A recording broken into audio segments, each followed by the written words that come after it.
stare. Sorry for missing 2 weeks and then streaming on a completely different day from usual. However, first I had a really big weekend where we had guests over. Then I oh yeah, I had to work the whole last weekend. I had to pull double shifts, and now I my schedule has been flipped this week, so this is when I'm able to stream right now. Completely throwing everything out of whack, but I'm here now. So I have 2 mods left in the set I've currently downloaded. I've got my eye on some more, but these are the 2 I have remaining. We're starting off with Alternative Origin. I think this is the Azure Sheep sequel, the one where you play as a Vortigaunt. It's either this one or Point of View. I know I have the one where you play as a Vortigaunt in a sequel to Azure Sheep, and I know I have a different one that I don't know what the fuck is. And I'm pretty sure this is the Vor one. So I guess let's dive in. I feel very tuber right now. I don't like it. Oh, hello, Ashley Ryan.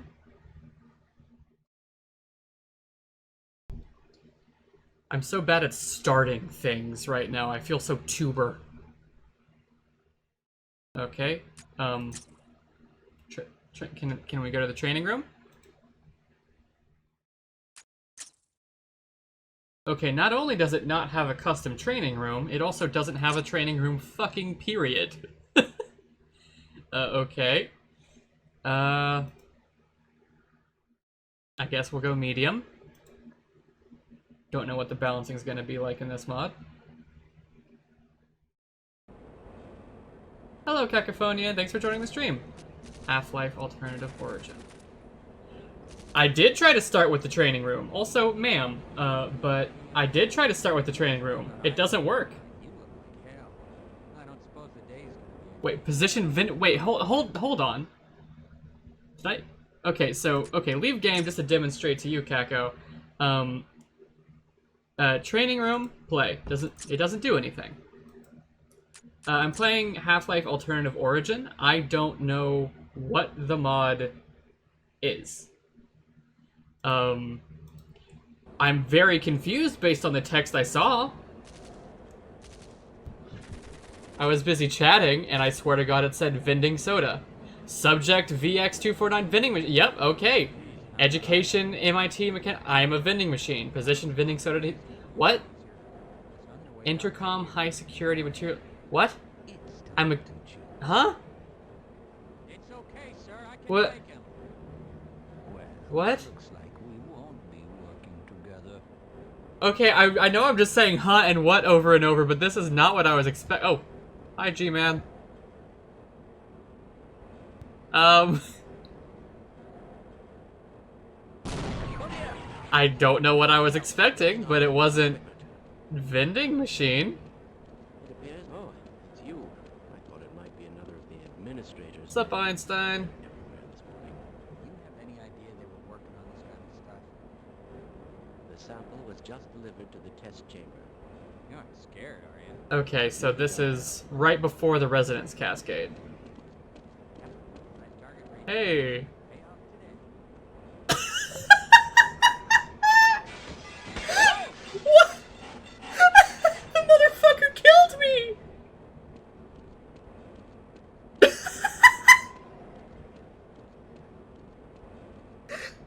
Is that the whole mod?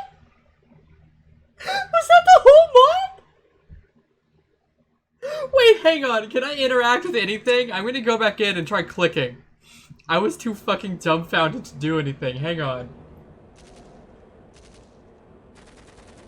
Okay, so it starts with gunshots, but it's also pre-Resonance Cascade. Why are they shooting? You look like hell. I don't Okay, there's nothing I can do.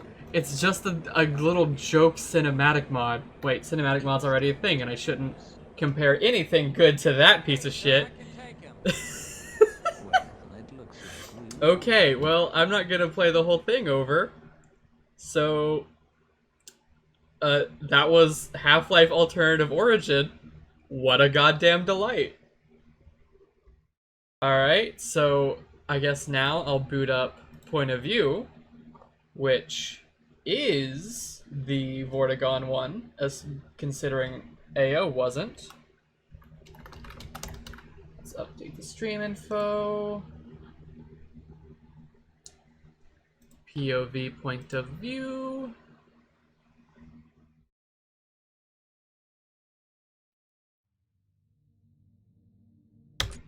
Okay.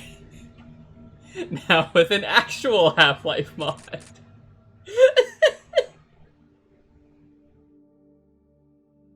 Yeah, I've played a few. I have played a few Gold Source mods. I've been playing pretty much exclusively Gold Source mods since I started streaming. I've done Half-Life and all its DLCs, obviously, but those aren't mods, and I played like 4 where you play as a janitor, which had a lot of quality variance. I've done a lot of Gold Source mods. None of them have just been like other games in the Gold Source. Like I haven't done any total conversions or anything. Like I haven't played They Live. I've just been playing like alternate perspectives on the Black Mesa Incident. I'm probably gonna move to total conversions here soon. But I've been mostly playing shit like this. Like a couple weeks ago, I played one where you play as an alien grunt, and that was kind of shit, honestly. It didn't do enough for what it was trying to do. But hopefully, this one, where you play as a Vort, is a little bit better. Let's see if this one has a training room. Hey! Training room! Okay, cool. That's what I like to see. You always know a mod's gonna be good when it has a custom training room.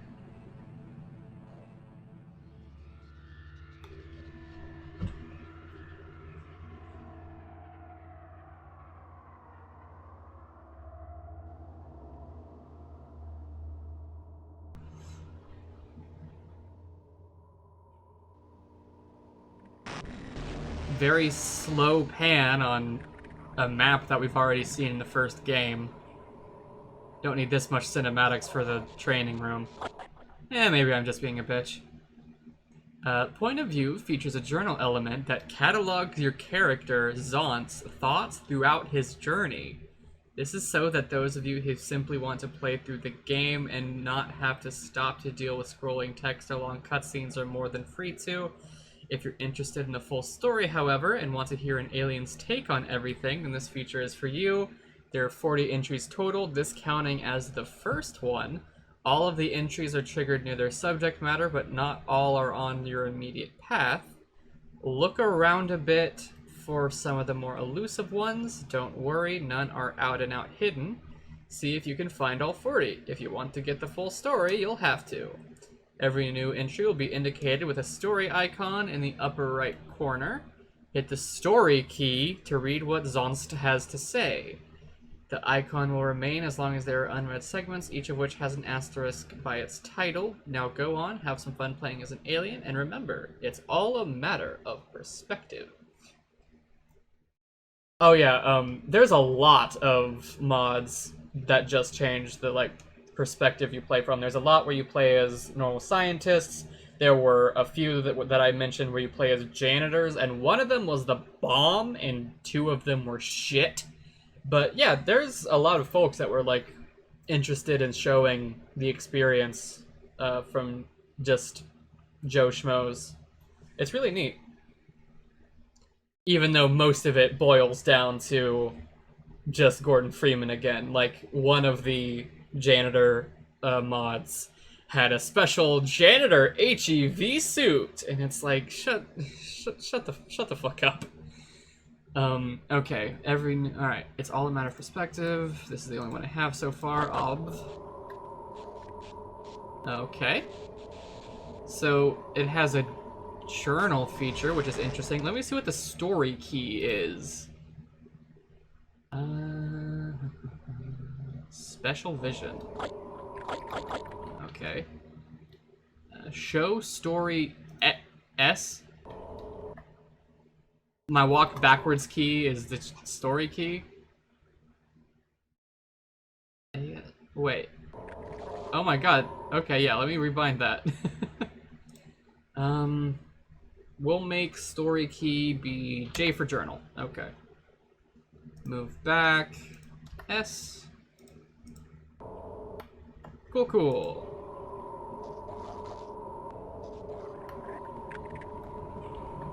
Yeah, I'm also gonna do the same. Once I get my fill of gold source, and I've played all the good point of view and total conversion mods. Not total conversion necessarily, but, you know, not Black Mesa mods for gold source. I'm gonna move on to doing the same thing with Half-Life 2.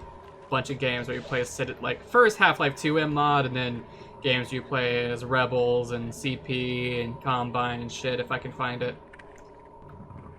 Hey, bud. What happens if I hit him? Oh! Okay! I get executed.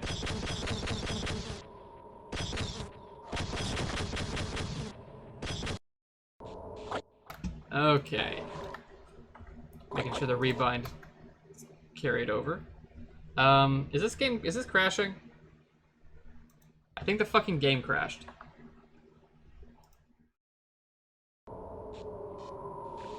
Nope, okay, we're good.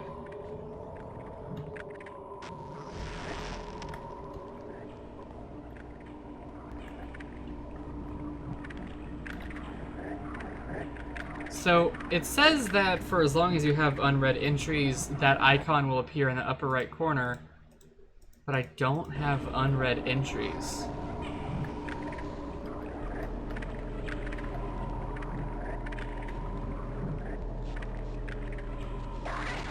What? Hello? Hello? I picked up a security card, so there's a... What's going on down here, gamers? Oh my god! Vortigaunts firing range.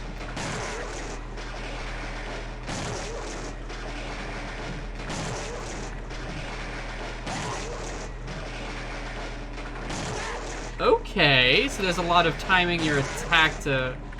So you have to time it real good because you only have the laser that Vortigaunts have. You're not special. You're a Vortigaunt. That's what I was hoping for. The alien grunt, you basically just played as Gordon with the fucking hive hand, but this one's a lot more unique. This one had a lot more effort put into it. Not to disparage the one where you play as an alien grunt. It had good level design. It was just bad level design for making you feel like an alien grunt. But yeah, this is a lot more what I was hoping for so far. I am lost, though. I will say that much. I have no clue where I'm supposed to be going.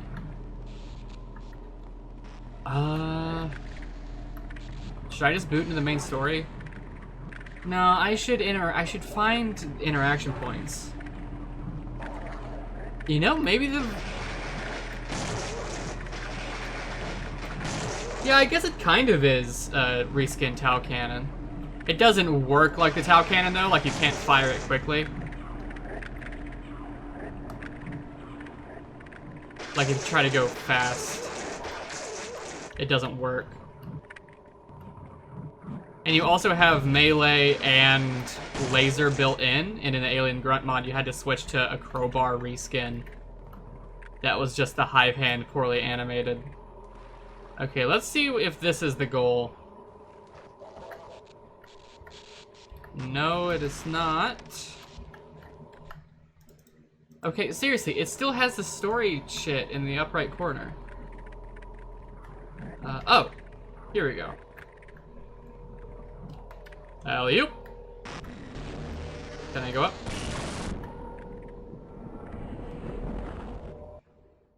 Okay. We'll put it on medium, because I don't know how this mod is balanced, but Azure Sheep was kind of insufferably hard at points. So we'll go medium. Hopefully this won't be almost entirely escort mission, like Azure Sheep was. Azure Sheep was terrible. I don't understand why that was so big. Azure Sheep was hell. Andrea Toadman. What a nickname.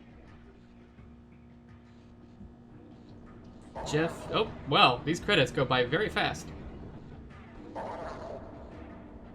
I've seen people are remaking Azure Sheep in the Black Mesa engine with Black Mesa assets, and I wish them well, but I hated it.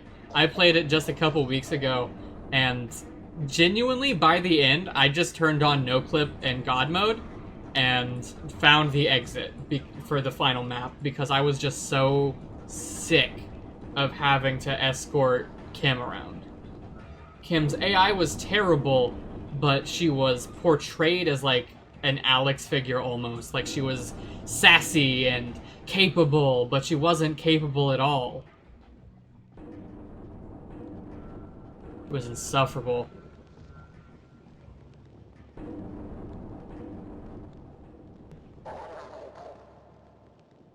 I'm hoping this one treats me a bit better. Wait, there was point of view multiplayer? There's multiplayer for this mod, or there was? Vortigaunt Deathmatch. Zen War Games. You know, I've never actually played a...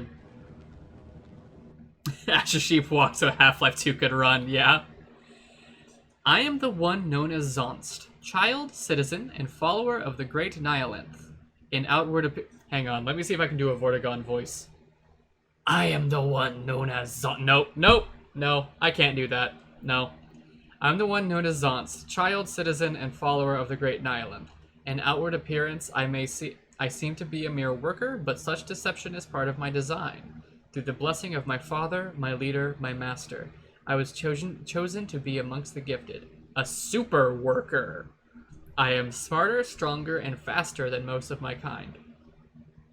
I exist as I do because of the Great Invasion. As it dawned, the Great Nihilanth turned to the ancient prophecies and found a passage indicating the invaders' own strength could be turned against them. The inhabitants of the border world, the so-called humans... Well, hang on. So, is Earth considered a border world to Zen? In this? I feel like this is kind of misunderstanding what they meant by border world, but then again, that was more established in 2, so I guess they didn't know by now. Because this came out in 2003, so Half-Life 2 was 2004, right? This predated Half-Life 2 by about a year. Okay, these so-called humans had broken the natural order by adapting the environment to their needs instead of evolving. They achieved this unnatural effect through technology. While the Overseer caste is traditionally the most intelligent one, technology is so radically different from our own evolutionary path that no existing Zenizen, oh that's cute, was capable of grasping it. So the Great Nihilanth turned to the birthing incubators and channeled his wisdom, his will, and his power into the creation of a new subcaste of extraordinarily gifted Zenizens. It is in our very nature to be malleable. Okay, that's that done.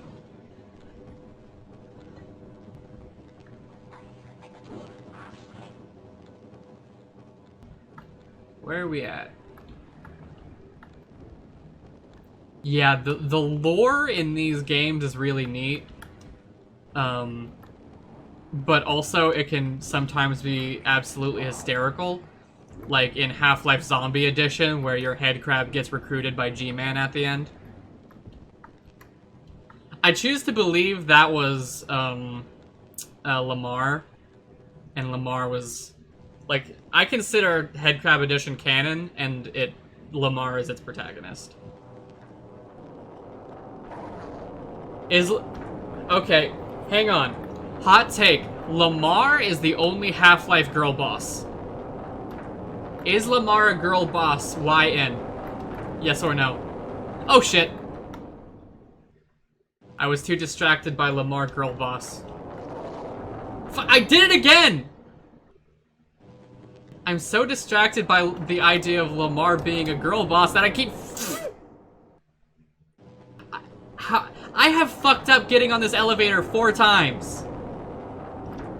Okay, there we go. Note to self.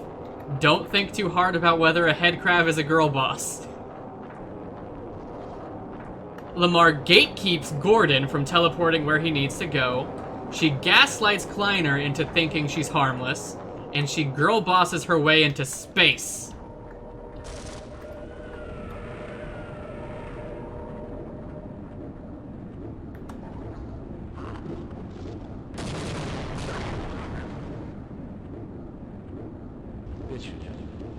Oh shit, is that Gordon?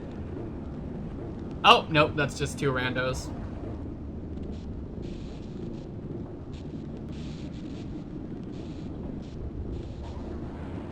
That sound. What is it? I've got to get out of here. Did they pitch down scientist dialogue to make it sound tougher? Aw, they killed my friend.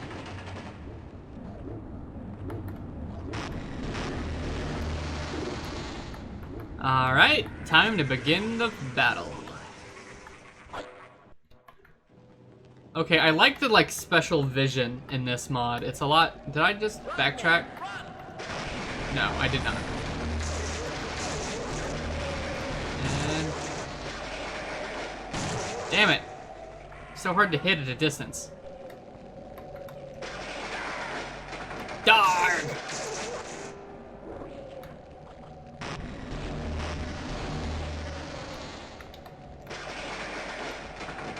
Can I just hold it for... Okay, no.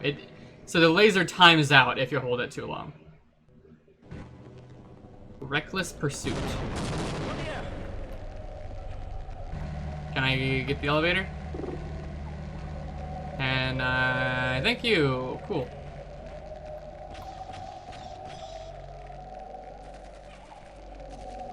Come on. The problem with streaming Half-Life when you don't really have much of an audience is it has so much downtime. I was so scared as I walked over that pistol.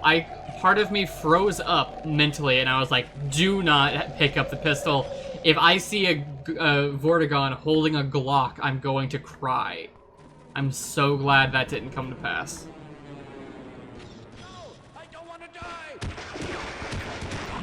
Maybe they're saving that for point of view crack life. That's another mod I haven't played yet, but should. Crack life. I should play crack life on stream.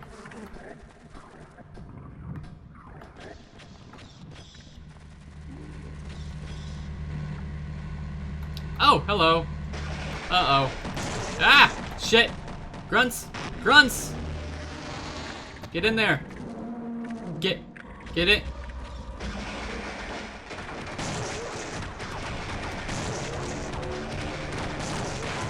Okay! Hell yeah! Oh, he's coming after me. He's coming after me. Oh, shit. Book it! Book it! Book it, Zonst! Get out of there, Zonst! Ah. Fucking...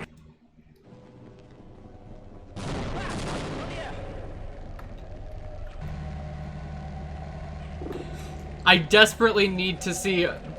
Okay, you think Half-Life 2 Vortigaunts would be trained with weapons, they have an arms advantage.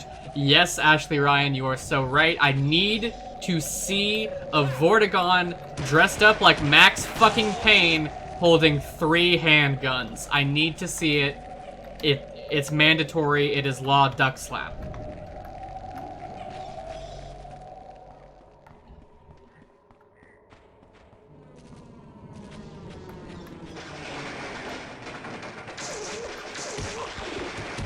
Stop hurting me, you bitch!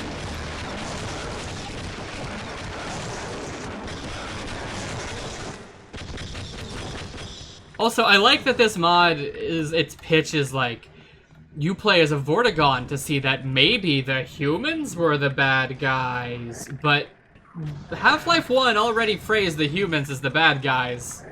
They were mad scientists, they were evil. Black Mesa was not good, and Half-Life 1 isn't shy about that. This mod's premise is neat, but also kind of fundamentally flawed. Like, you don't need to stretch to show that the humans kind of suck shit in this circumstance.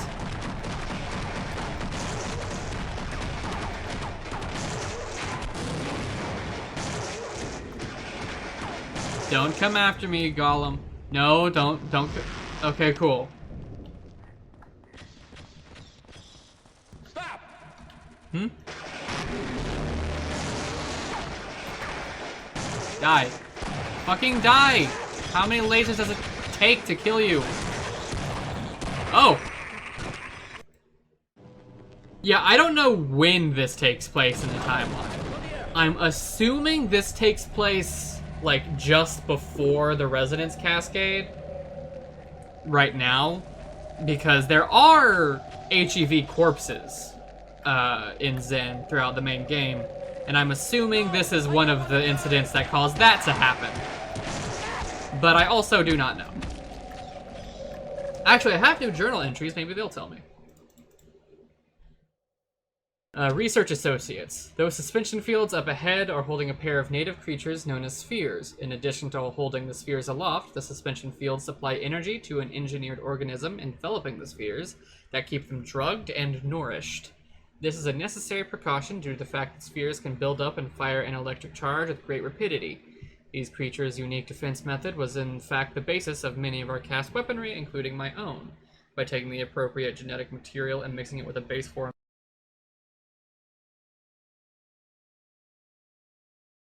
the Great Nihilith bestowed upon us the same ability. Something was lost in the transition, however, and as such we lack the sphere's impressive rate of fire. Spheres are additionally capable of gravity-independent movement, coated in a metallic carapace, and become explosive upon dying. This makes them curiously similar to much of human technology, and is the primary reason why I keep them here. This facility is, in part, my lab. The half-dozen other super workers that exist are stationed at each of the other production facilities hidden around Zen, where they too are researching the creation of XTBUs, Zen Technobiologic Units. Just up ahead lays my own experiment, accordingly known as the Zen Technobiologic Sphere. So this is what we saw the dudes, the HEV-suited dudes, open up, I assume? Slight problem. No! Humans have somehow infiltrated the facility, and they've stolen the XTBS. I must retrieve it, or my life is forfeit. See what happened to the workers who failed to stop the humans struck down by the overseers. They were lucky death embraced them as quickly as it did. If the XTBS, the sole reason I exist, falls into the hands of our enemy, I will have more to fear than death. Once informed, the Great Nihilith will reach out with his mind and quell me. The collars that we wear are actually living symbiotes that are capable of controlling the chemicals in our bodies. This is sick. Overseers and the Great Nihilith can command them to blot out pain when we are hurt, make us happy when we help the cause, and make us sad when we don't do our part, among many other abilities. Simple-minded creatures, they bow without question to these telepathic wishes. If a worker gives in to his rebellious urges or fails the cause in any substantial way, the Great Nihilith alone can instruct the caller to overload our bioelectric organs, an act known as quelling. While we are resistant to a great deal of voltage, we are not completely immune, and a quelled worker will quickly find himself writhing in agony as his organs melt and his flesh burns. I cannot let these humans escape, or I may find myself suffering such a fate. This is metal and terrifying, and I love it. Prodigy Progeny. It appears that the humans have taken the XTBS aboard that transport. I must go after it, even if it means leaving the relative safety of the facility behind. Luckily, I possess a decided edge in combat that will be most useful in this situation. One of the unique abilities the Great Nihilith gifted us superworkers with was the ability to heal ourselves via our electrical attack. Technically speaking, we do not fling the charged enemy energy at our targets, but form a connection with them. Two beams are created, one from us and one from them, each meeting halfway faster than our eyes can perceive. Both are actually shocked as a result, but we can resist it, whereas the humans cannot. The key to all of this is that energy is transferred through the beams. Normally, such energy merely dissipates, but we have been created with a special organ that absorbs this energy, converts it into a usable form, and puts it towards healing our wounds. This breakthrough is so recent that only super workers possess these organs. Warrior workers, while relatively new as well, began to incubate shortly before the discovery, and thus, in my mind at least, are somewhat inferior. Okay, that's sick. Yeah, but this isn't military. Okay, G-Man shows the military were taking control over Zen at the end. This isn't military. These are all in HEV suits.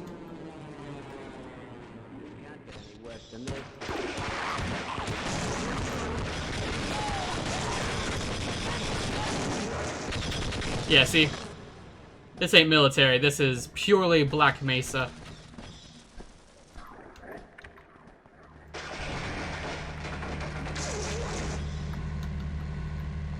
Okay, in comes a tank. Fuck.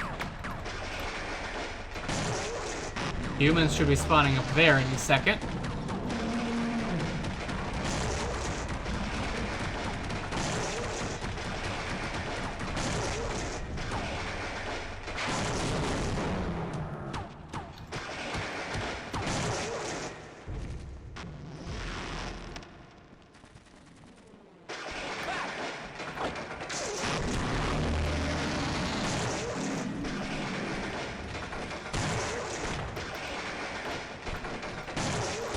Come here. Get fucked. Zonst is the Zen boxing champion. Another one behind me? Where? Where you at? I know I heard your gun go off, buddy.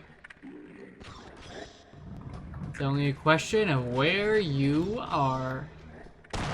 There you are! Fuck, I meant to fire. There we go.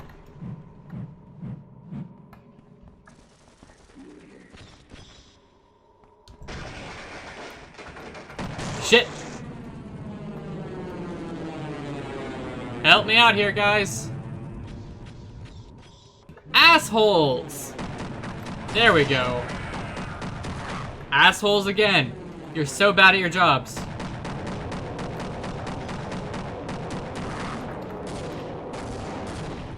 Okay, there we go. Yeah, they have military vehicles, but it's just HEV suits. So I'm assuming this is a Black Mesa operation, not military.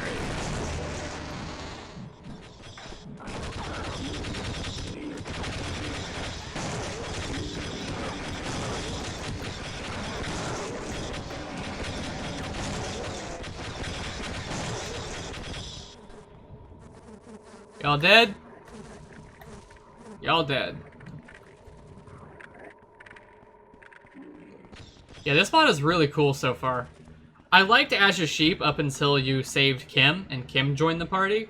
So I'm hoping that this is just that level of quality all throughout.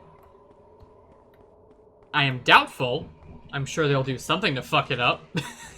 Just because Azure Sheep burned me so bad and I don't trust them. But if it's like this the whole time, but, you know, in Black Mesa, then I'm in.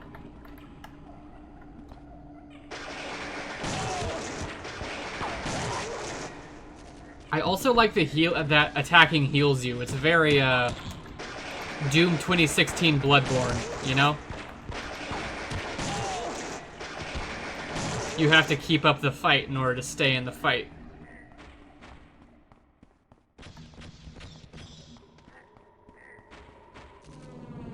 Where are we at? Oh, I can turn off my, laser vision now.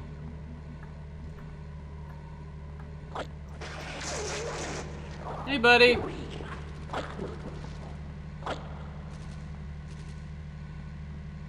Where... I get the feeling you and I are gonna die if we don't keep our wits about us. Oh. Teleporter rooms, huh? Taking the fight to them.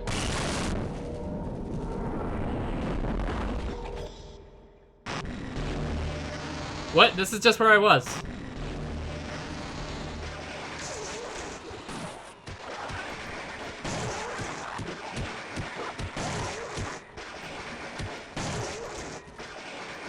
Okay, cool. They're dead. What's in the crate? Oh my god, Zonst is buff as hell! Zonst can bust boxes with a single punch! I'm kind of into Zonst.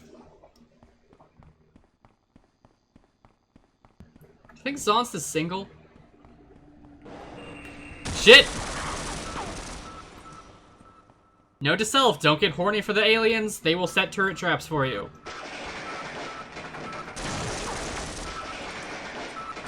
Cut it out. Stop. Stop! No!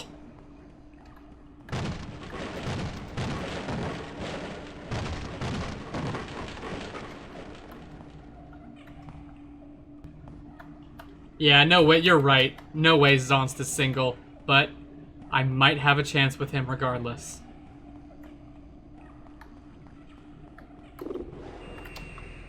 Okay, that was a Half-Life 2 sound effect I just heard.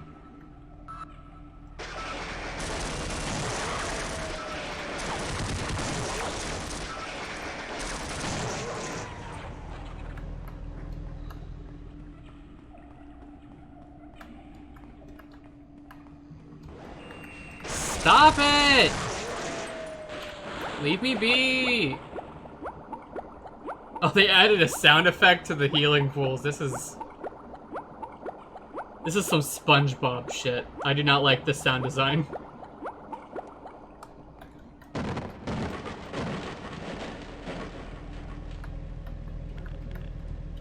How do I open the door?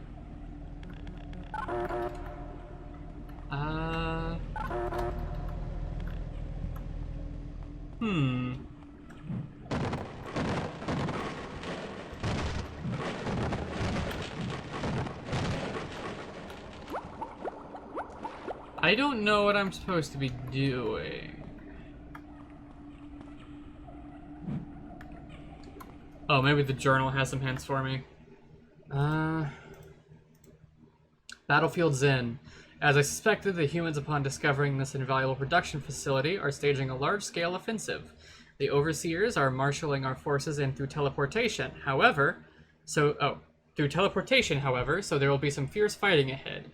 With the overseers busy coordinating the battle, they won't yet be able to tell the Great Nyland that the XTBS has been stolen. That buys me some time. Is this transport here the one I'm after? No, but it did pass through here. Unlike regular workers, I possess some telepathic abilities with which I can track the XTBS and perceive many things beyond our normal senses. For instance, I can tell that there are many Stukabots roosting in these caves. These creatures were an old experiment of ours that modified the native mantas, harmless creatures that congregate in flocks, and combine them with Zephyr's explosive chemicals. Oh, so the Stukabots are what the HLVRAI crew called Dactars, the alien laser ships. The result was an animal that could powerfully detonate itself at will. Stukabots can be used as weapons if knocked from their perches most of the time. Oh, no, never mind. I was wrong. Stukabots can be used as weapons if knocked from their perches. Most of the time they'll be stunned by the blow, so one can quickly claim them for personal use, but occasionally they retain their consciousness and kamikaze any living form nearby. Okay. Healing pools are a natural occurrence here in Zen. A rare microscopic organism settles in a freestanding pool such as this one. While it waits for the arrival of other, more sophisticated life forms, it reproduces asexually until its habitat is brimming with its genetic twins, feeding on whatever other microscopic life can be found in the pool. As soon as a visiting creature exposes itself to the liquid, the organisms go to work, eating away at wasted materials such as dead skin, dried blood, and so forth. In exchange for the food, the organisms repair damaged areas by excreting antibiotics, painkillers, and many other useful chemicals that accelerate our natural healing properties. This is cool. This is so cool. I love that they explained a bunch of Zen shit from a Zen native's perspective. This is rad. I love this. A quick dip in a healing pool can repair damage that would otherwise have taken days to naturally mend. It is these microscopic organisms that are found throughout the bodies of super workers. The special organ we have converts captured energy from our electrical attack into a form instantly absorbed by the organisms, which in turn go into a healing frenzy. The amount of damage they repair in such a short time is remarkable. Okay, 840 still life. Hopefully this will give us a hint on what we need to do here. Damn this accursed technology. These soulless sentries spring to unholy life the second they detect our movement. Devilry, devilry, devilry. What's worse, I cannot tap them for any energy. Only a connection with an organic entity produces the right kind of free energy to convert into health. Nor is any of our sentient weaponry smart enough to realize to attack them. A different tactic will be required for such abominations. Deep telepathic inhalation. Deep mind breath. Yes, this was the transport that held the XTBS. The interior is rich with its signature. Unfortunately, the trail leads inside this human facility. Not only is the entrance blocked by a material far too strong for me to break down, but I highly doubt I will be able to benefit from the help of my fellow Xenians once I step within. There must be some way to get inside. The XTBS would not normally give off a signature strong enough to sense over the kind of distance I'm tracking it from. But when I began my experimentation, I decided to risk nothing. Just in case, I designed the organism encasing the XTBS to amplify its signature. Seeing as how the humans miraculously found our facility and made stealing the XTBS their top priority, however, leads me to believe I inadvertently clued the humans into its location. I can only hope that this does not occur to anyone else. Okay, so the entrance is blocked by a material far too strong for me to break down, and aliens won't be any help either. So the thing I was reading a second ago about knocking bats down from the roof and picking them up won't be much help either. So what am I supposed to be doing? Did these attack me? Yes, they do.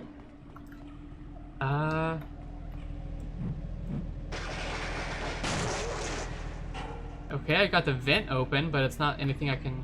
Oh, wait. I have moon gravity. I forgot. Ah, so close. I forgot about the moon gravity. There we go. Very simple.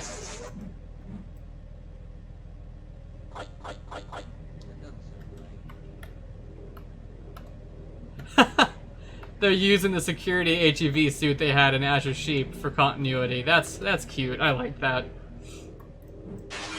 Oh shit! Did I do that?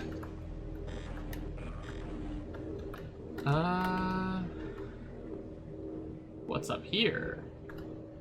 Okay, so it seems like this is where I'm supposed to be, so I might turn around and see what's through the door. Eh, fuck it. I'm not gonna bother.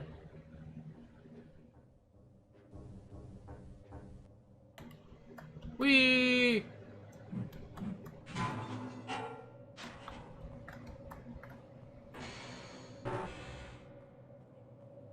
Explosives room. Ah, shit.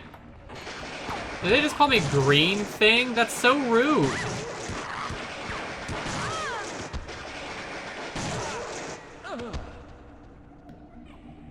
Green thing.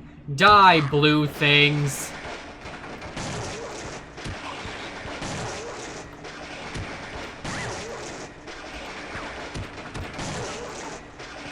Yeah, the Vortigaunts are like gray primarily. Yes, I've played Azure Sheep. I hated its fucking guts. Azure Sheep made me want to die.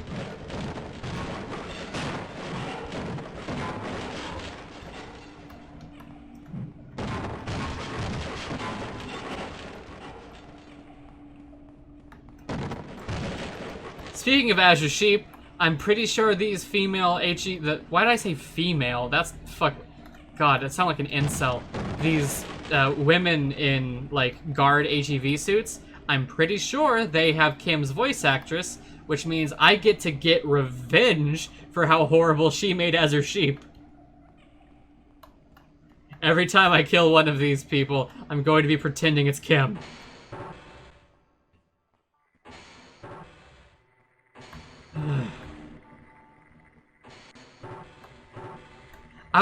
Like, Kim has such a strong introduction. Her name was Kim, right? That's the woman in Azure Sheep that you have to save, right? She has such a strong introduction, and she, like, first she has a gun and you don't, and it's very similar to the start of episode 1, and it's really cool. And then the moment you get a gun and she's up against anything that isn't a zombie, it very quickly falls to shit. And then that's the rest of the game, and so you're desperately fighting her I'm getting angry. I'm gonna calm down. Oh, we dancing? We dancing, bro? Your smooth moves have saved you this day.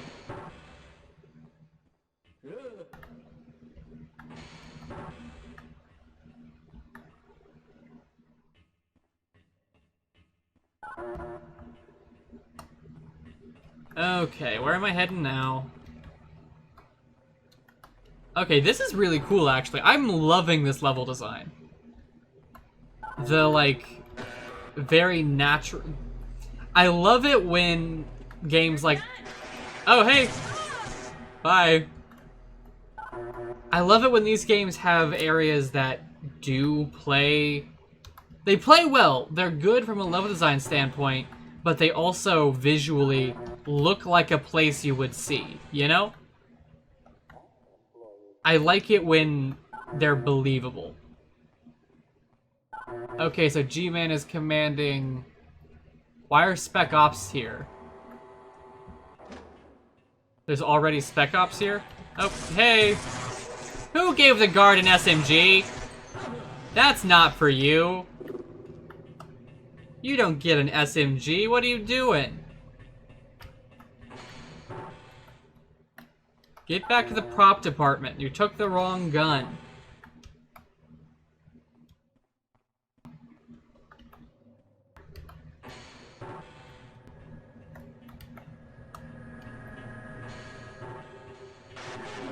Oh shit.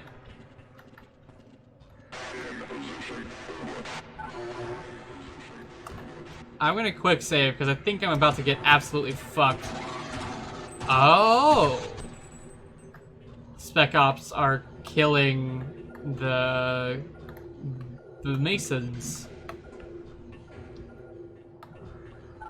What am I supposed to do here, though? Oh, they have my thing.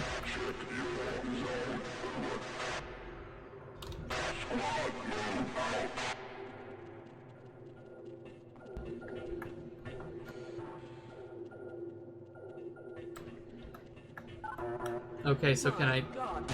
Oh! Oh, shit, what the hell?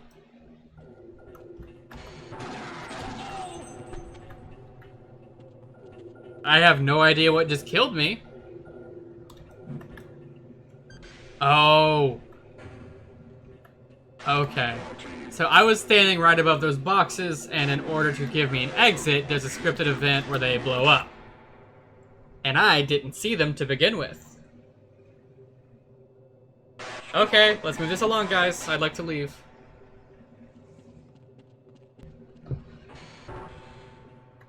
Before I continue, I'm gonna read the rest of the journal, though. Sibling rivalry. These blue symbiote humans are much more rare than their orange counterparts. Odd to see such a large number of them together like this. They're only encountered within human facilities and seem to be used primarily for defensive purposes. Their superiority in combat over their orange brethren, but fewer numbers, makes them similar in many regards to our newly born warrior workers. The worker caste grows the fastest in the birthing incubators because of our similarity to the base form. The fewer the improvements necessary, the shorter the development time. Because of the urgency of our conflict with the humans, this is why super workers aren't based off of overseers and warrior workers aren't based off of warriors. It was deemed more efficient to go the faster route than risk any further delay. This lore is so good! This is better than the shit Valve writes about, like, the universe, which is because they don't write anything. Which is also valuable. I like the aspect of Half-Life where you don't really learn much because it's like a way bigger conflict than humans could ever comprehend, but whatever. Okay, warrior workers can be distinguished from regular workers by their magenta skin tone and improved rate of fire. The coloration change comes from mixing in little chumto genetic material. Oh, warrior... That was a special enemy type in Azure Sheep. That's cute. I like that. Okay, dark designs. The dark symbioteless one possesses teleportation abilities. The fuck are you talking about? While we knew humans had figured out how to open portals, our scouts had reported of areas dominated by massive devices that take some time to generate a gateway. The fact that a single human can focus one where and as it wishes... Okay, so it's talking about G-Man? Why did it call him dark? G-Man is fucking Wonder Bread. Why did it call him dark? I don't... He wears a blue suit, so it's not talking about the suit. And he's white as snow, so it's not talking about his skin. I don't understand why they're using the word dark to refer to G-Man, but whatever. The symbioteless one is more powerful than we thought possible, and all the other dark ones seem to emanate... All the other dark ones... So that's talking about the Spec Ops. What we need to do is capture a variety of humans and study them in detail. The prefabricated facilities below, in which the white humans were located, so the scientists, would make perfect natural habitats. We could observe them with a much higher chance of unaltered behavior. Once I retrieve the XTBS, I will recommend we take this complex by force. If we're lucky, we may even snag one of the rare dark humans with... Dark as in tall, dark, and handsome. Maybe! Maybe Zonst is crushing on... Oh, wait, shit! The bomb hasn't gone off yet. God, what are you doing? It didn't go off this time.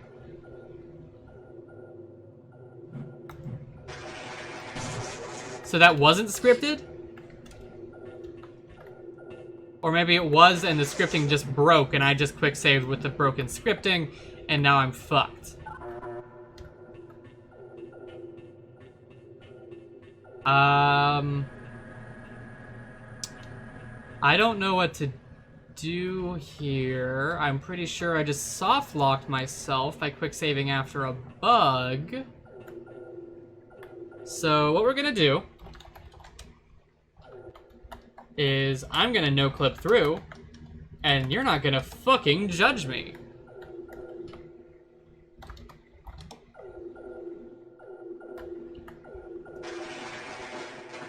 Hey, buddy.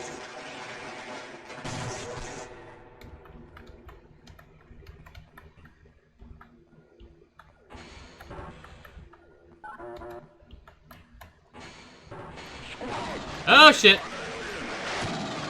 Oh god, they have the fucking alien rifles they put in Azure Sheep for some reason. Why did they put weapons from Alien in here?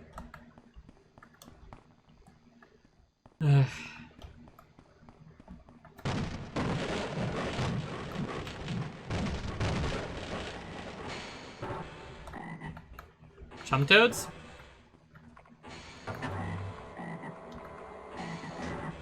Doth I hear a chum toad? Leave me alone. Leave me be. Stop shooting me. Cut it out. Shut up.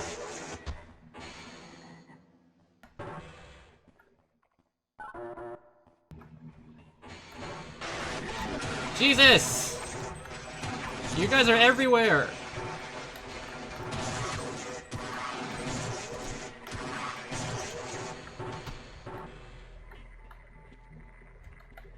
Oh, hey. I think I just missed a G-Man sighting.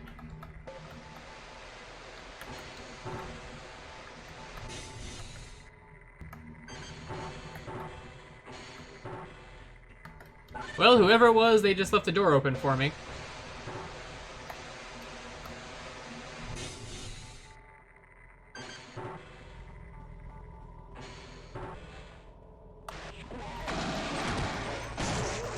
Wish y'all would leave me alone. Can I just go to Black Mesa without you assholes getting on my ass?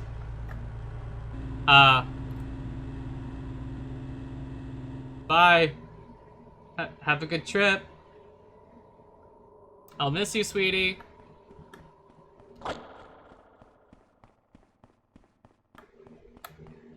I hope my special ops sons have a good field trip. Step into my parlor. Oh, you're back. That was fast.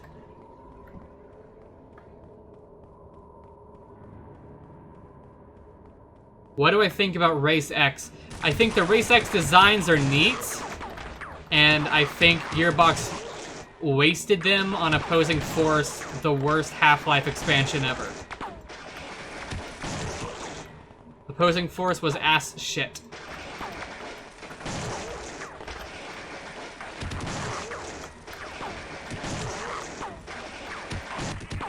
But also, just like I headcanon Angels as just a demon variant in Devil May Cry, thus allowing for Bayonetta to be DMC canon, I can also do the same thing with Race X.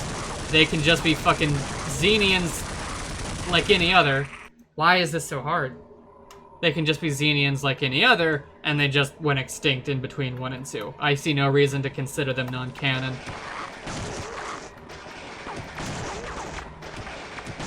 Can you die already?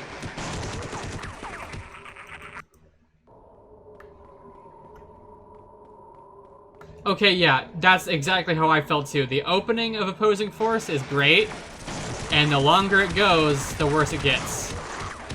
And I've always heard people talk about, like, Adrian Shepard as this almost, like, alien shepherd figure, thus the name. Like, one of my partners constantly talks about Shepard as this, like, alien whisperer, when that's really not the case. Shepard has, like, 1 more alien gun compared to Gordon.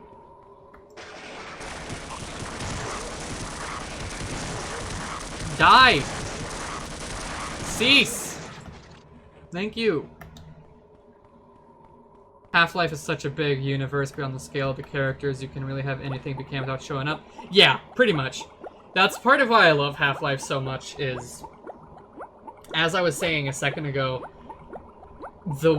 they don't need to tell you much, really. But that's also part of the theming. Like, we don't know the planet the Combine are from. We don't know much about the, like, wildlife of Zen or the origins of any of these alien races because we have no ability to know. Like, did slaves in America, were they super educated about where Europe is? No, because they are being controlled by an abusive force that is, like, its best interest to prevent education. And that's what the Combine are doing to humanity, and too, like, we don't have the resources to know anything.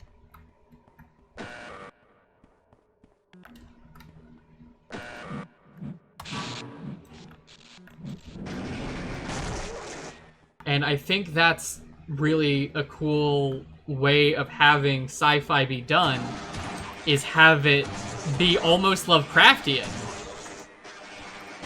In the sense of, it is terrifying because it is unknowable, not in the sense of Nihilith having creepy tentacles.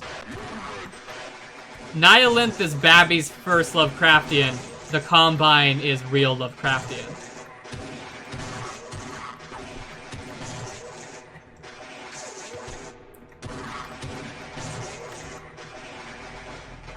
Can you get back here? Thank you. I think Adrian Shepard could really shine if put in the right environment. But Opposing Force was made by Gearbox, and Gearbox isn't good. Gearbox has never made a good game. The Borderlands series sucks, and Opposing Force sucks, and I don't know what else they've made, but I'm sure it sucks too. Also, fuck Randy Pitchford. But, shit, what was I saying? Oh yeah, like, I think Adrian Shepard could be a really cool character if put in the right environment. Like, maybe Ravenholm? Like the game Arcane Studios was making and nearly finished before Valve gave it the axe and incorporated all of their good ideas with the Left 4 Dead game they were having Turtle Rock Studios make. Where they just stole ideas from Arcane and scrapped their project and then melded them into the game they had Turtle Rock making. Well, had Turtle Rock making is disingenuous. Turtle Rock was making it and Valve bought it, but still. Like, every time I think about Return to Ravenholm or whatever the fuck Arcane's game was called, I just get so angry at Gabe Newell. It looks so good. And according to Arcane, it was basically finished, right? Like, they have, whenever they get, like, I remember hearing that whenever someone new gets hired at Arcane, they set them up with, like, the completed version of their Half-Life game, and they're like, hey, check this out. No one else will ever be able to play it, but you can now. Let us play it, Valve, you pieces of shit. Prey 2, are you talking about the one not made by Arcane that was canceled after like a decade in development hell? Or was there a sequel to Prey 2016 I didn't hear about that got shit canned? Because if you're talking about the latter, I'm about to break down and cry on stream right now. Okay, good. Good. Yeah, the original Prey 2, I haven't played the original Prey. I have not played the original Prey. I need to. I know that I need to. But yeah, the original Prey 2 sounded baller, and I mourn its passing. But it not being made allowed us to get Psycho Shock, aka Prey 2016. So I am fine with that. We got a good game out of its sacrifice. Oh, what the fuck? They got my boys in here. But yeah, the like open world space bounty hunting game would have been amazing. And I'm still sad that didn't get made.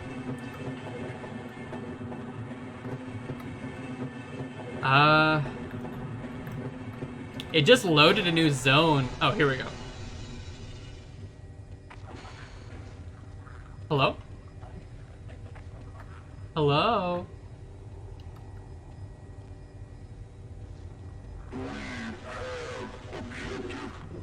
That's why I'm here. I am impressed. Hey, G. Could you let me out? Gerald Manfred, you let me out right now. Oh, yeah. Ashley Ryan says, I love the idea of Lovecraftian bureaucracy that the existence of G-Man implies. Yes. The fact that G-Man is just a deals broker between forces larger than even the Combine. Because he doesn't work for the Combine like we thought in Half-Life 2, or at least I thought in Half-Life 2. Because in Half-Life Alyx, when Alyx says she wants the Combine off Earth, he says that's not in his employer's best interest. Not, that's literally my boss's, you dumb bitch. It's, no, the people I work for want the Combine here for now. So there's forces that have the Combine as their pawns. Imagine that scale, you know? Like, especially if we assume the Combine are as big as Epistle 3 said they are, where they have goddamn Dyson spheres, you know? Like, what's bigger than the Combine? Because apparently G-Man works for whoever is bigger than the Combine. And G-Man is just one, just deals broker, from what we can tell. It's so cool. I love it so much. The Half-Life world is so engaging.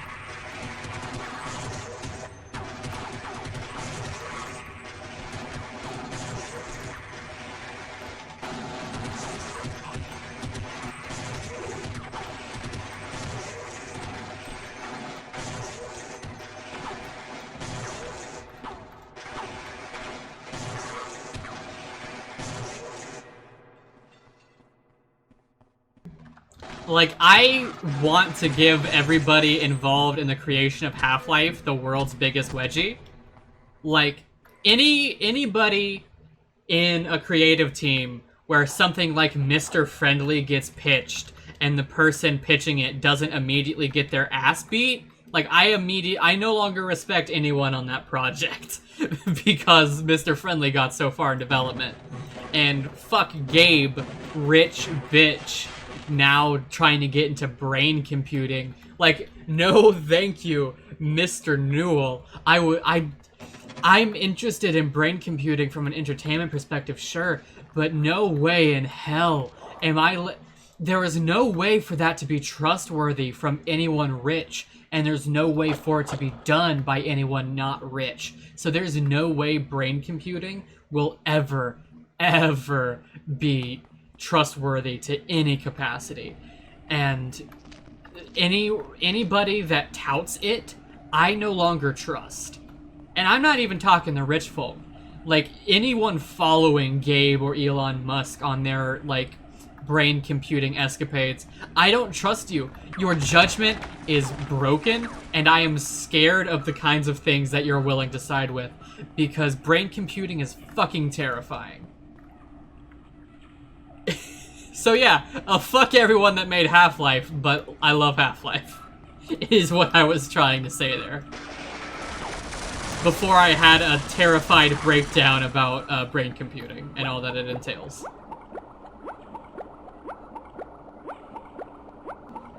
Yes, brain computing is like the Mars colonization of gaming. It really is. And of pornography. I have a friend who I love them. I love him to death. Like, obviously I love him to death. We dated for a while. But he is always, like, right on the brink of alt-right conspiracy shit. And it's really embarrassing. Like, sometimes he'll come to me and be like, did you hear about how the rich are, like, harvesting... they're like, it's not actually sex trafficking. They're, kidnapping babies and terrifying them so that they can then harvest adrenochrome. Or, did you know that Hillary Clinton is part of a satanic baby-eating cult? And I'm... Galanga. I'm not gonna say his name, sorry. It's like... Galalong. You're great, and I love you. There's already enough reasons to hate these folks without buying into nonsense. But, he...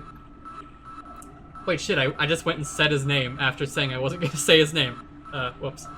But, yeah. So... I'll have to censor that in the VOD, I guess. But,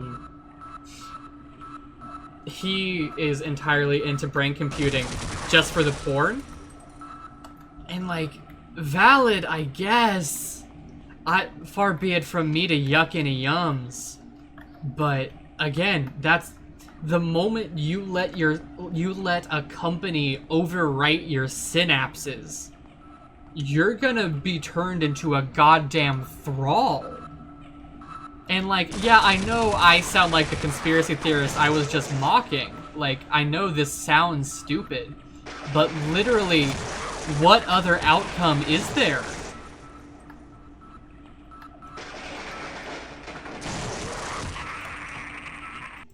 There's no way for brain computing to be anything but evil. Why do they keep putting the turrets right here? I should watch Black Mirror. I've never been able to I've never tried getting into Black Mirror. I've never watched a single episode of it. But I hear so many good things and so many bad things. Like, every time I hear good things about Black Mirror, I think, I should watch Black Mirror. And then the next 30 things I hear about Black Mirror are just people going, it's pretentious, stupid bullshit. And it's like, yeah, that makes sense.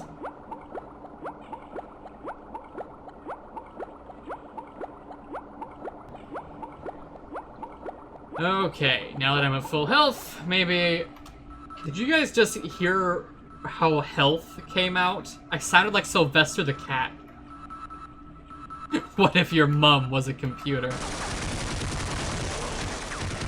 Fucking blow up! Blow up! Ah!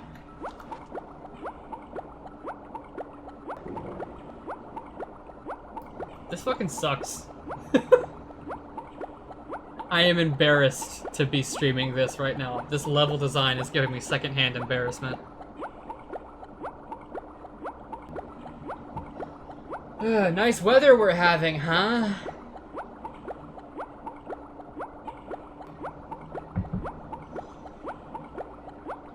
Okay, 75, that's enough.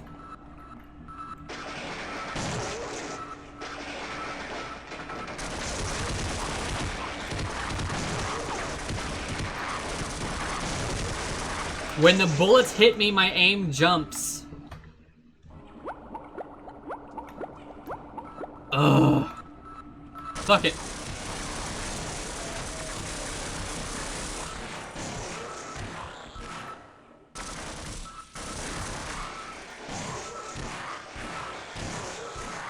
No. There we go. Okay, if I manage to swoosh my way into killing this thing before it kills me. Boom! Ah! Success. I don't know if the lightning has damage fall off. I don't think it does. I think the problem is that its aim is shit. I think it has accuracy fall off. And also, with its slow rate of fire, if you miss, then you're gonna have to charge it all up again. And also, when you get hit, your aim jumps. So when you're taking fire, it's impossible to get a good hit off. God damn you! And I'm back here! Fuck! Yep, I forgot to save. Oh shit. Oh shit. Okay, didn't work so well the second time. First time might have been the charm. Hey, can you stop? Can you leave me alone? Can you come out here so I can kill you without having to wait on you, asshole? Thanks.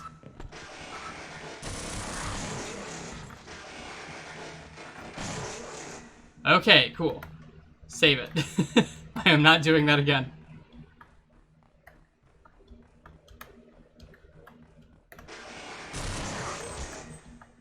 Full health, baby.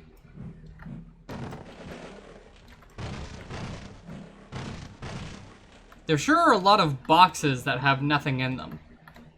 Then again, it's not like I have ammo or health packs do anything for me, so I don't know why I'm bothering. This might just be a me problem. No! Cut it out. And stop.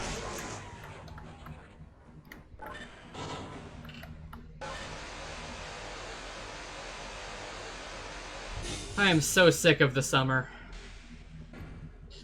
I am so sick of climate change, and I'm so sick of summer. I am a melting... Fuck you! I'm talking about the heat! You waited until I was distracted. Yep, you're right. I am hitting the boxes just to see... What's his name again? Zonst. Zonst. Just to see Zonst hit shit with his big, strong arms. You're so right. Speaking of, let's read his journal again. Malice in Wonderland. What have we here? A hidden entrance, heavy defenses, and a structure that looks to be more entrenched than the last one? These dark humans appear to have been here much longer than the others. Much longer, in fact, than we believed any humans had been here. This facility must have taken a very long time and a great deal of effort to create. How could something like this happen without alerting us? While I don't care for humans much beyond a scientific respect, I most certainly do know like these dark ones. The treachery all this seems to imply is absolutely sickening. Not only do they manage to hide under our noses in a spectacular fashion, but also they slaughter other members of their own species for little reason. Why they would be so interested in the XTBS is beyond me, but I won't let them keep it long enough to sate that interest. Ugh. Despite the malleability of our species, we cannot simply change instantaneously. It has been some time since I've encountered any overseers to tell my symbiote to reward my diligence. As such, I'm beginning to feel the first effects of a longing for approval. Mood! Ha! God, mood! I knew I related to Zonst for a reason. We both are obsessed with praise. This is not like the sadness that can be instituted on us, but a deeper feeling, a void that desperately needs to be filled. The sooner this is over, the better.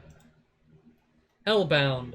We've always known that the humans have been capturing and studying our kind, just as they know we've been capturing and studying theirs.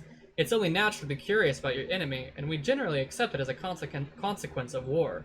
But this, to see my fellow denizens in the hands of the dark humans, knowing what they're capable of doing to their own kind. And what of this enormous transport I find myself on? The endeavor required to create a tunnel of this size boggles the mind. My earlier estimates of when these dark humans first came to our world appear to be too recent. Assuming that this tunnel leads to another well-established facility, I fear that these dark humans may have been here long before we even knew the great invasion was upon us.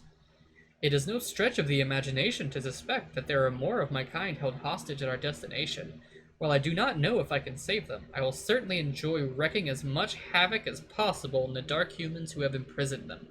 The Dark Humans have probably never seen a super worker before, nor had the offensive taken against them in their own facility. The look soon to be frozen on their dead faces will be priceless. All change. The Dark Leader again. How does it breathe in our environment when the others so obviously must rely on their technological symbiotes? My dislike and fear of this human continues to grow with each encounter. What else can it do? It seems that every time it appears it has a new trick up its sleeve, some new ability to shatter everything we thought we knew these humans were capable of. I wonder if the Dark Leader's respiratory system is at all similar to our own. We have been designed to naturally accomplish what the human symbiotes perform. The breathing tubes on either side of our heads act as filters capable of blocking most harmful aerosols. As such, we can respire in almost any environment. The only atmospheres we can't breathe are those made of liquid, but this hasn't become a large enough issue to bother implementing yet. And there! The XTBS! I hadn't actually seen it for so long that I was beginning to worry. I would imagine that the battle at the production facility has ended by now, so the overseers must have informed the Great Nihilith about the XTBS. It seems he has decided to spare me, for now. I have no reason to believe he will do so indefinitely. It is good, then, that the XTBS is almost within my grasp. Alright, back to it.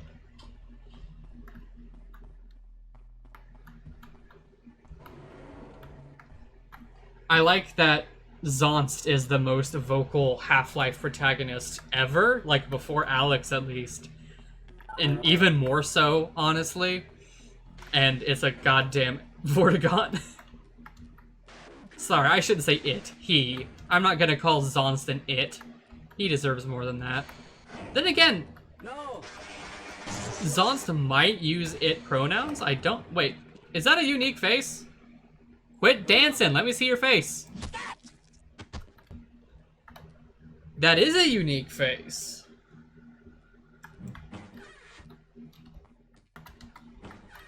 Well, it's slick, but wearing extra shit, which is neat.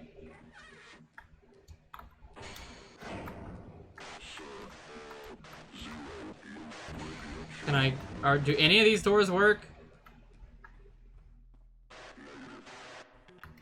Oh, none of the doors work. Okay, thanks for letting me know, soldier. Zonst in Half-Life 3. Fuck yes.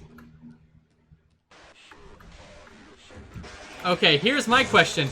Do we ever get a name for the Vortigaunt that helps us in episode 2? Because I'm ready to headcanon that as Zonst. I'm ready. Just as Headcrab Edition stars Lamar, episode 2 stars Zonst. I believe this with, until further evidence is given. That is my new position. Zonst is the main helper Vort in episode 2. I believe this with my whole soul.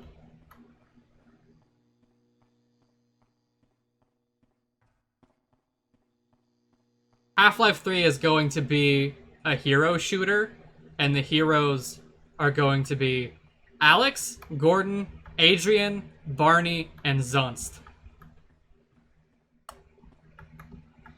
And it's going to be a PvE hero shooter.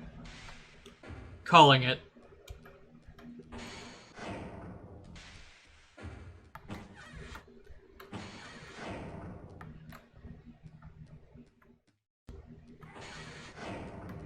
Where the fuck am I supposed to go?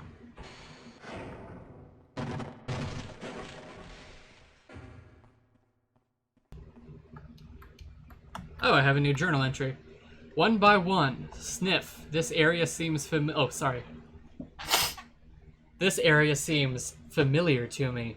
In fact, the entire layout of this facility teases me, like the most insubstantial of ethers caressing me as it drifts through the vast reaches of Zen. Distant memories buried in half-forgotten portions of my mind bloom to life ever so briefly, fading once their message has been imparted. Memories of our heritage, the species we once were, eons ago. We were a social order of life forms focused around a single reproductive female. We lived underground, digging out tunnels and communicating via chemical signals. This is what's explained in episode 2.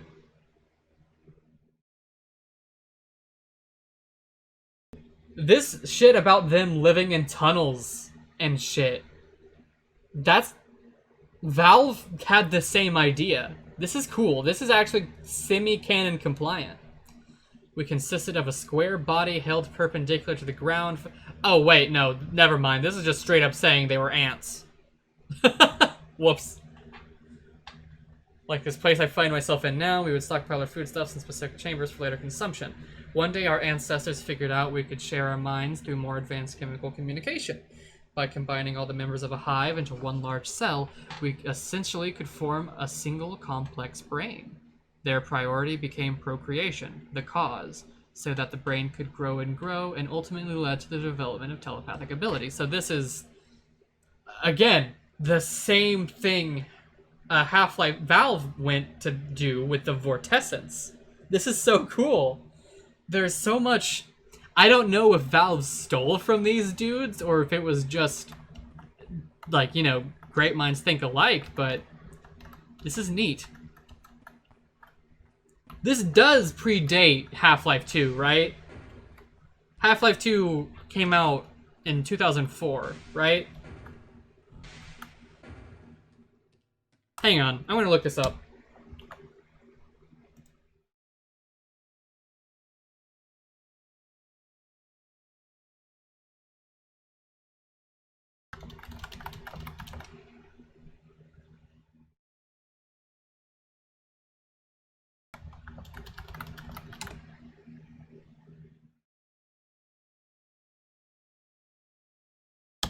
Okay, yeah.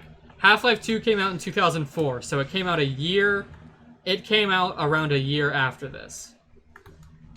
So, these brain genius ideas weren't taken from Valve. It really was just...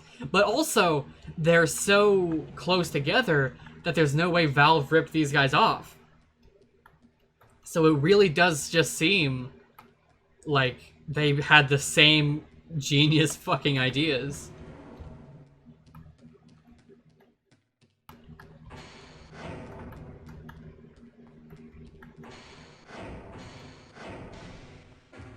I have not yet played Half-Life Alyx because I can't afford VR, but I am so fucking hyped to do so, honestly. Hey, dude. You know, I've already spared one dude for dancing his ass off. I'm not sparing two. Look at this fuck-off textbook. Holy shit. That's thicker than this dude's torso. This book is thicker than a human rib cage.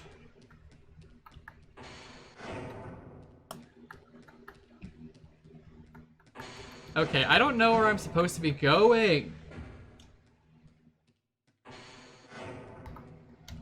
It can't get any worse than this. Thank you for calmly letting me kill you, buddy.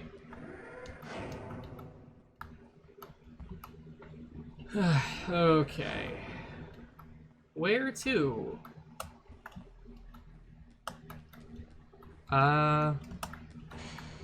Okay, I've been in both bathrooms now.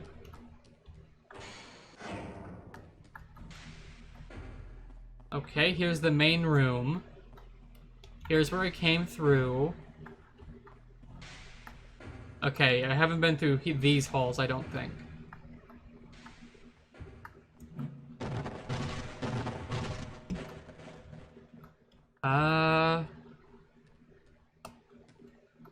Okay, cool. Loading zone. That means we're going the right way.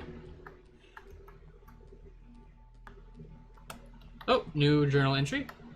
Rat race. Regardless of what similarities our two species may share, this place is an absolute maze to me. Every section is the same prefabricated chunk, all interconnected as needed. Most of the entryways don't even open. They've been sealed shut to contain each area even further.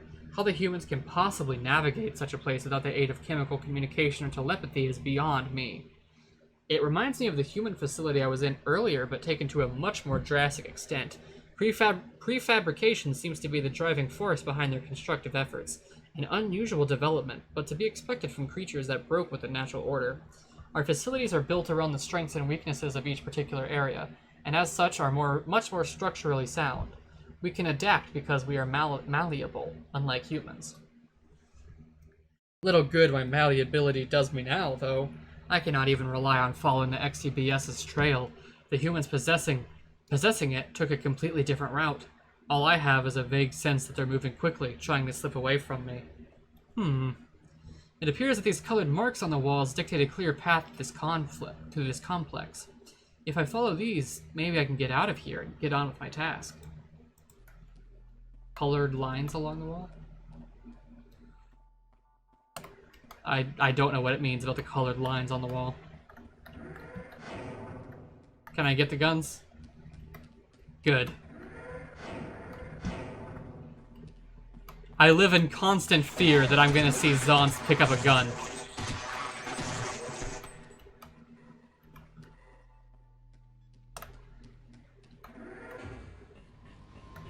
Wait, what zone did I just walk into?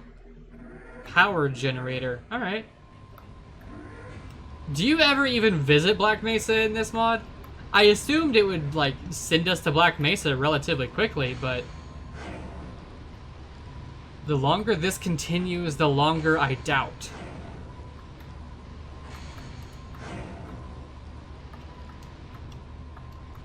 I mean, not that I'll be complaining if it doesn't bring us to Black Mesa. This is cool enough on its own. I'm just kind of confused is all. Is there anything I can do to this?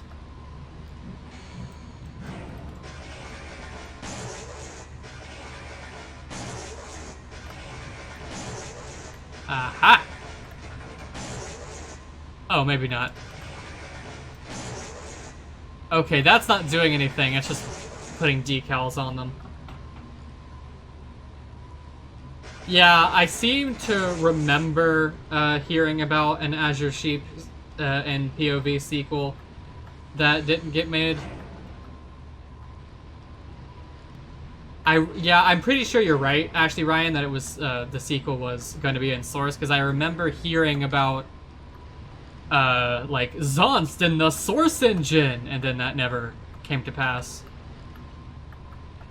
But I was never deep in the community, so I'm not 100% aware. But Forkit seems to say the same thing, so I guess we're right. I assume that's pronounced Forkit. That's how I'm going to be pronouncing it. And you can't stop me, Forkit.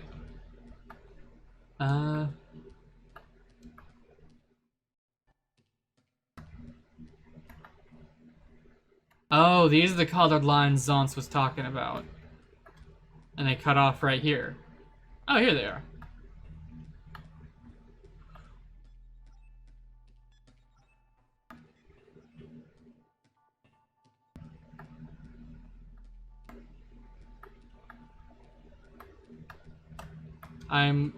So the line just stops here, huh?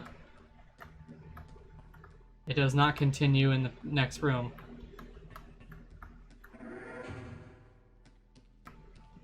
Oh, here we go.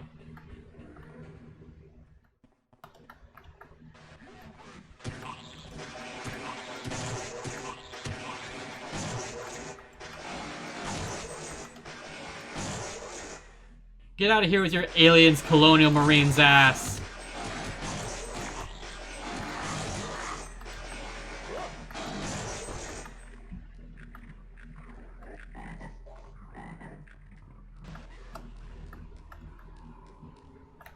It's possible you're right, Ashley, that a lot of them like didn't consider the extra work, but I'd also say it's likely that they just got burnt out. And also it's possible they got jobs in like the field. Like that isn't rare, and they clearly had a knack for level design. I wouldn't be shocked if they got hired somewhere. No longer had time for their Half-Life fan projects. I don't actually know, though.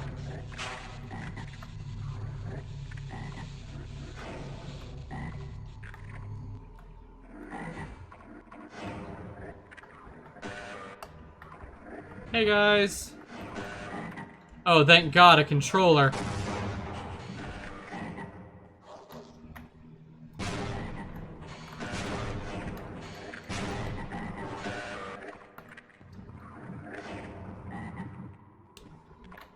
Wait, does this not open it? Fuck. I thought that was gonna open it. Ooh, I get chump toad. You hold the chump toad with your middle arm.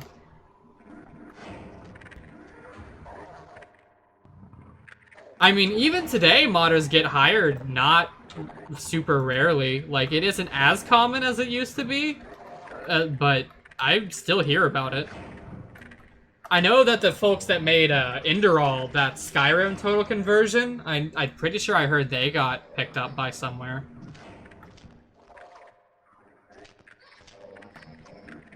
Oh shit, it's the bats that he was talking about earlier that didn't exist.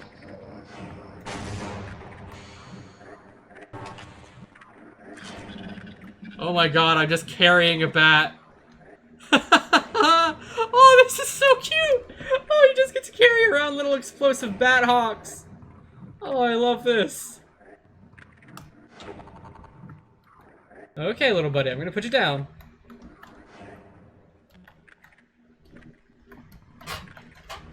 I am once again lost.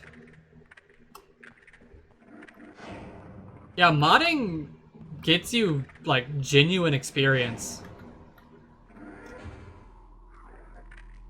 I am in awe of, like, game modders. They are braver than any US Marine.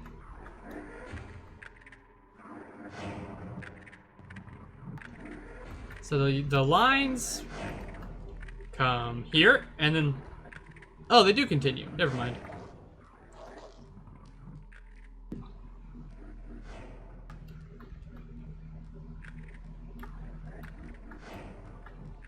Hey, buddy. So they come in here. Don't seem to... Okay, here's the continuation.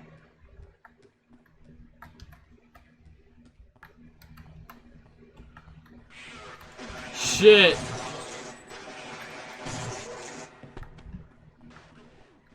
I don't like that there's apparently special forces humans here that were longer than Black Mesa. Like, there's so much shit in the lore of this mod that's like, oh my god, this is just the shit they came up with in Half-Life 2, but earlier and arguably cooler. And then there's other shit that's just like completely defeating the purpose and missing the point of Half-Life 1 story beats. It's very inconsistent. But it's a mod. Any complaint I could level at it pales in comparison to the fact that it's a miracle it got made in the first place.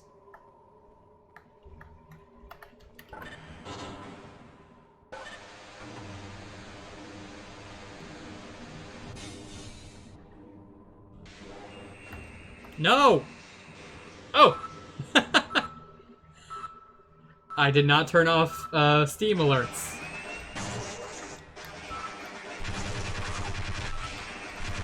Now you guys know my friend is playing Apex.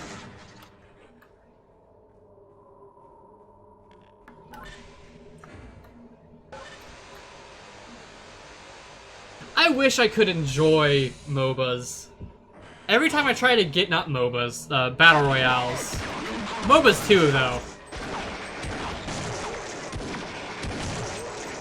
Whenever I get into MOBAs or try to play a MOBA or a Battle Royale or an MMO, I just completely fall... I just don't like them. I want to enjoy all of those genres, but they just all fall so flat. Battle Royales because I don't like having to wait an hour to get into a match that lasts 30 seconds if I'm unlucky. MOBAs just because I guess I just don't like the format and the control schemes and the top-down nature. And MMOs, they just...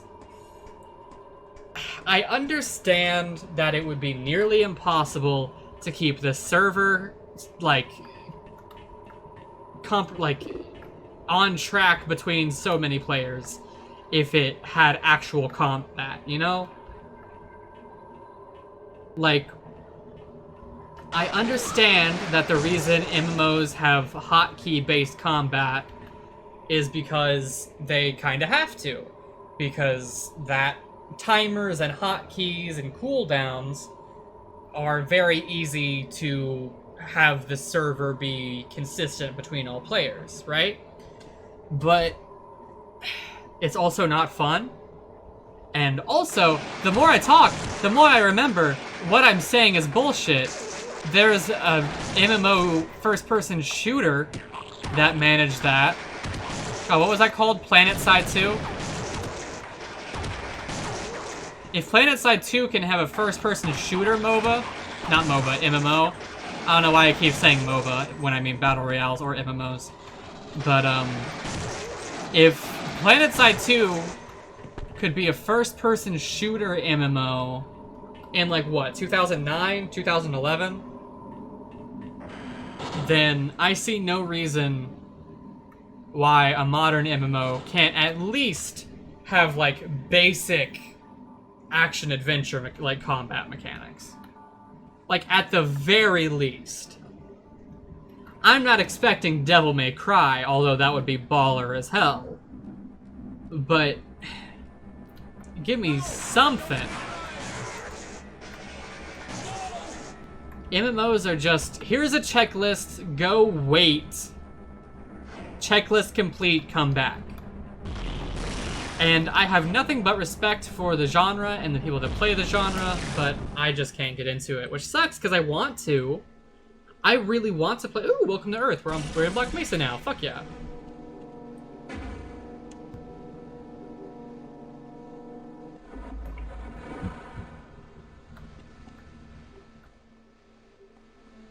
Hey, scientists. Oh dear, indeed. Once I find an exit from this pit, you're all gonna die. Just give me a second. Could one of you guys open a door? Ooh. Oh! I just want to get out of this alive.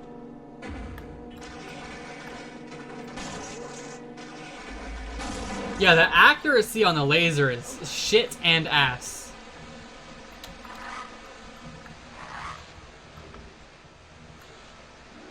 Hey, gamers!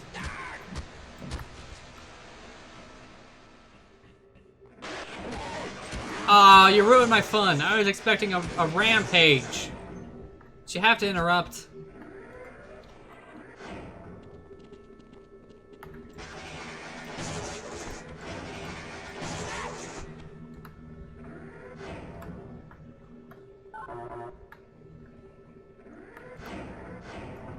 Oh, I forgot to mention earlier, this is the first stream where I've had this overlay on, and I can't tell if it slaps ass or sucks ass. But I hope it's the former. I honestly completely forgot I had it up. Oh, shit! I was like, what's that funny little nub on the ground?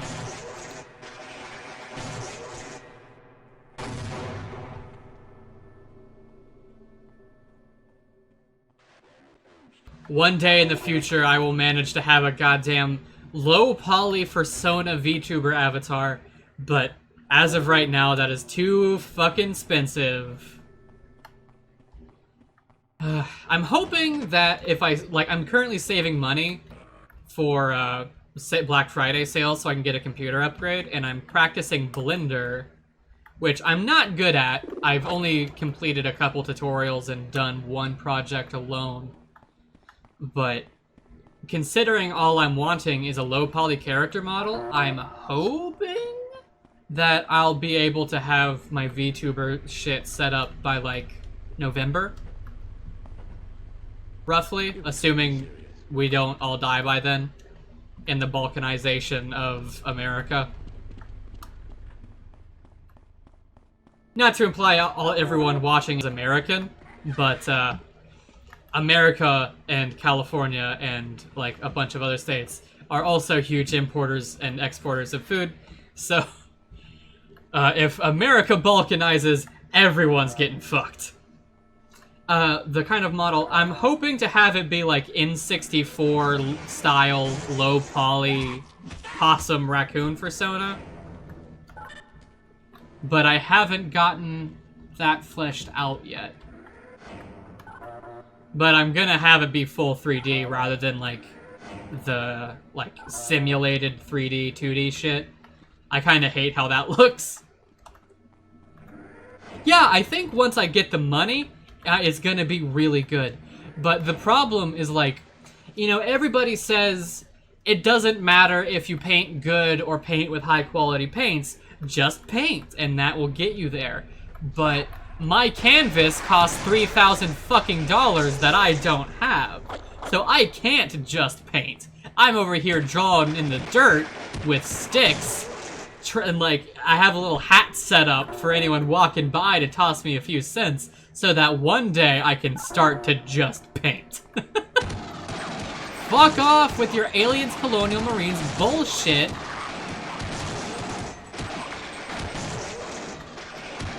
Go away. Buddy? That was really sad. That made me sad! That guy just stood and took it. Dude, are you okay? I mean, you're not now. I punched a hole through your chest, but that guy needed therapy. Could you cut that out? Thank you.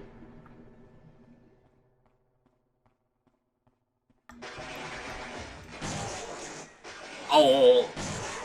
Stop!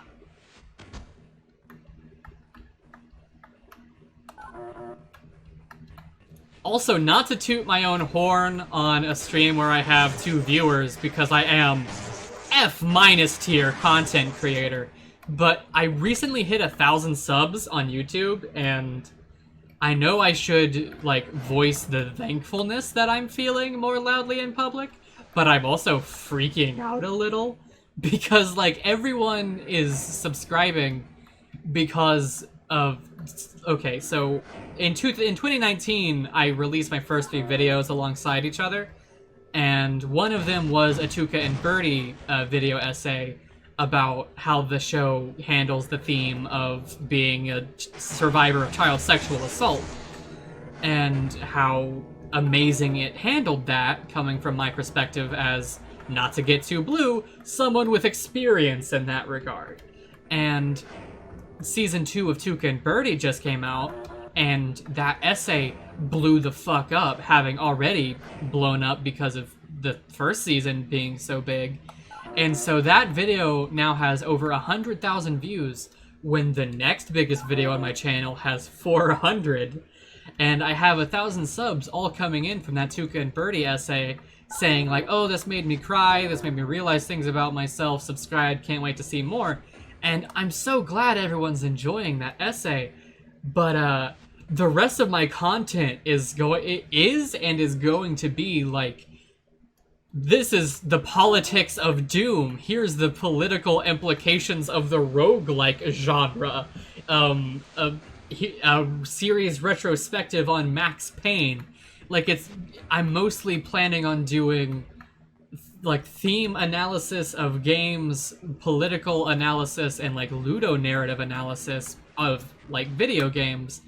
And I'm really anxious to please this new turnout, but I'm not making the shit I think they want. You know? Like, the thing I'm getting subscribers based on is an outlier, and that's kind of freaky, even if it is very exciting. Sorry, I'll quit rambling about my newfound, like, air quotes, success. Like I said, I'm still F- tier, but I'm bigger than I thought I would ever get, and I'm freaking out a little. Even if I am very excited, to be sure. Can I pick up the grenade? No. Okay.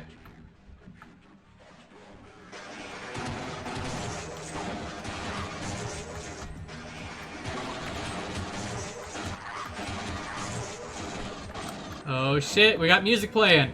This is my nuclear mission jam.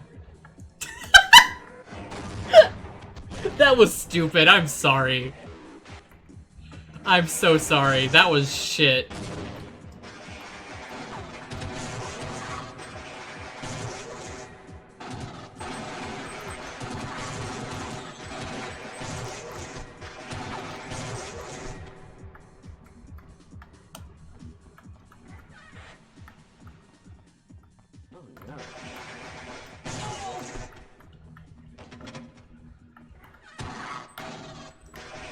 thought I killed all of you. Oh, hey, G. Can I heal on G-Man?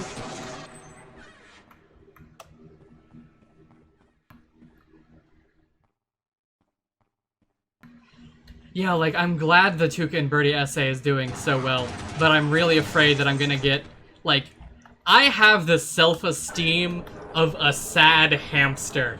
If I'm getting praise, I'm glowing, and if I'm getting, like, disdain, I'm rotting. And I'm really concerned that a bunch of those folks are gonna go to my new videos going like, this isn't what I expected from you, unsubbed, and, like, I will cry. I will literally cry. But I'm done fishing for praise on this fun Half-Life stream. I'm gonna cool off a little. That's just on my mind, and I need it to fill air. Oh no. Oh no.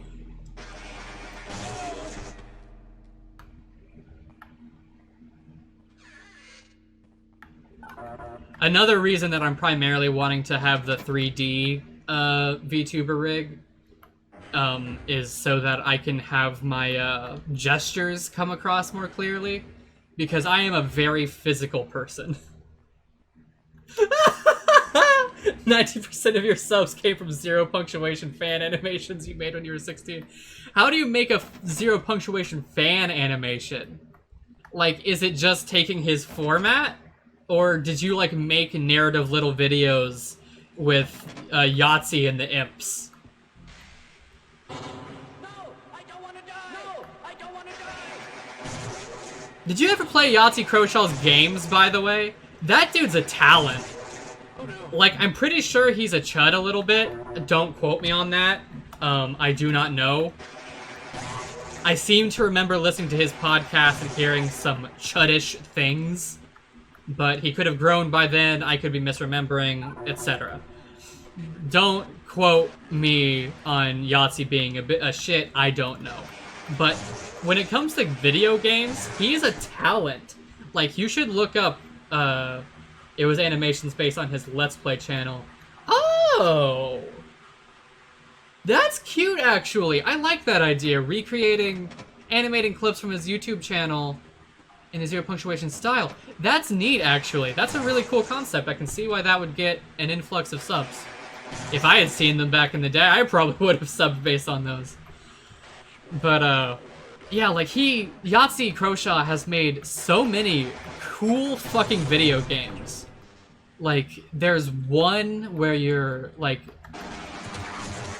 an investigator in England, like a small England county, and you have to, it's survival horror, and it's so hard to explain, especially considering I barely remember it, but it's such a goddamn vibe. And then he has these, Art of Theft! That's the one I was about to mention. The one that is, like, gunpoint inspired, but instead of hacking, you have a, like, techno umbrella. That shit was cool. But what I was a huge fan of primarily was Poacher, his Metroidvania, where you just played a poacher, a dude that was killing some rich British lord's pet rabbits or whatever the fuck, and then he stumbles into this high fantasy fairy drama. And so you just have this dude in a flat cap with mutton chops and a shotgun traveling through fairyland to help the fairy kingdom. It was a delight. Poacher was fun as hell. I don't think I ever finished it. I think I got stuck in, like, the oil level. But Poacher was great. If you're watching this, stop watching. Go play Poacher. Better use of your time. Actually, keep watching this. Go play Poacher and have this on in the background.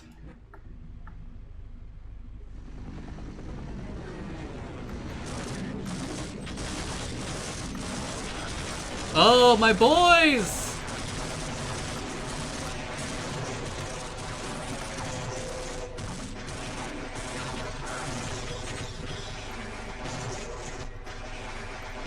What's good, comrades?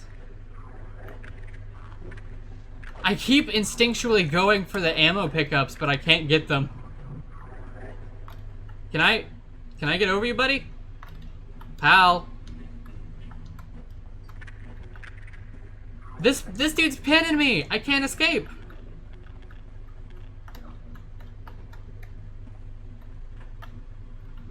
I need past you.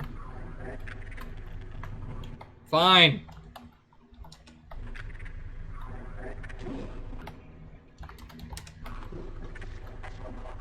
Were you just eating that dude?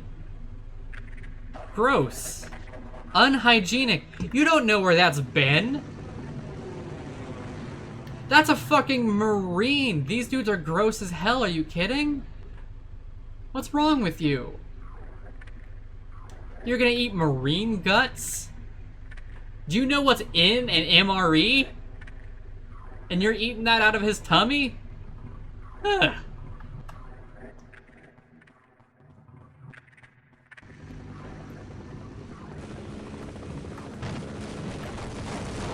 Oh!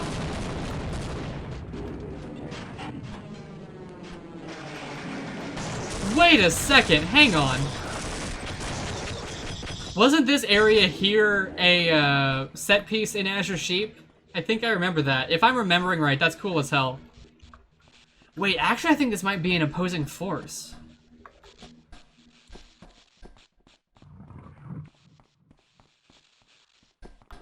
I don't know.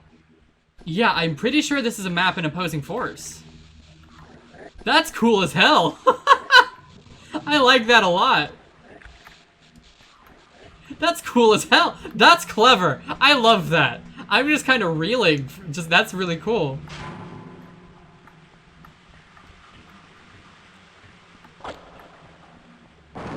If I'm correct, and considering you two, like the two people in chat, seem to know Half-Life better than me and are saying the same shit, that's cool as hell.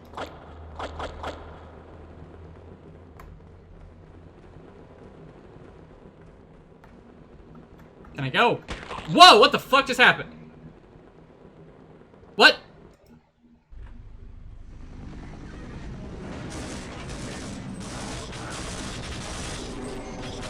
Oh, we're back here. I'm gonna leave you guys to it. There's nothing back there for me.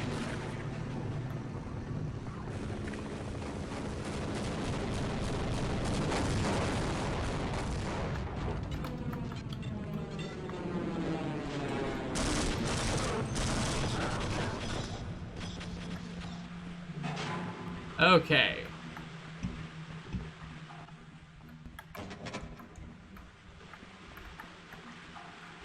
God, I should stream Yahtzee's games at some point. I'm pretty sure they actually have done that, the coherent map of Black Mesa. It isn't like one for one, but I've seen it mapped out before. From what I remember, it doesn't come out very well. It's kind of similar to seeing the Dark Souls 2 maps all interconnected, where there's a lot of overlap. But it works out somewhat, and it's pretty cool.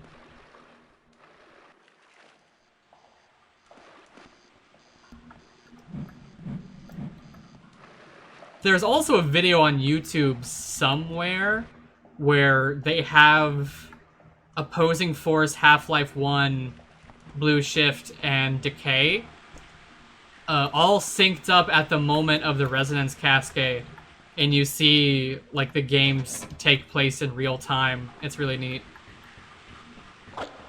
Do you ever think about Gordon Freeman?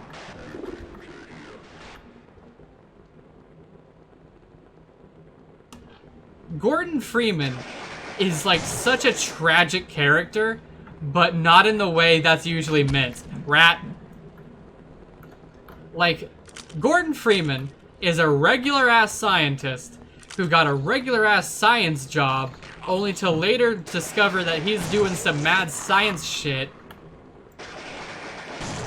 And then he has a very bad couple of days where he is being shot at, takes so many lives, injected with so much fucking morphine, and then he's put in cryostasis and wakes up in a fascist dystopia where he proceeds to have another very bad couple of days before being stasis again. Like, can you imagine living that life? Just doped up and killing?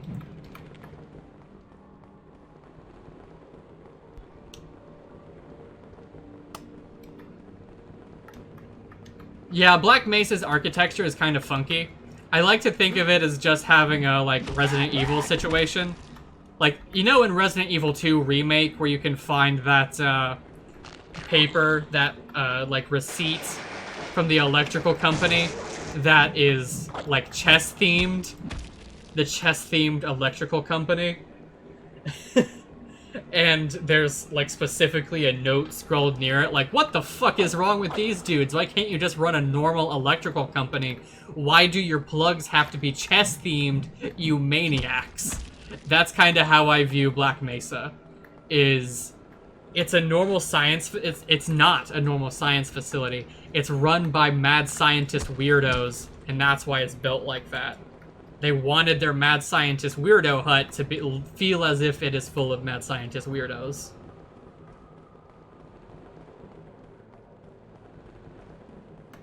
How do you think that's well, I don't know what to think about where Half-Life is going from now. Specifically regarding Alex. Like, is there... Oh. Uh-oh. Uh-oh.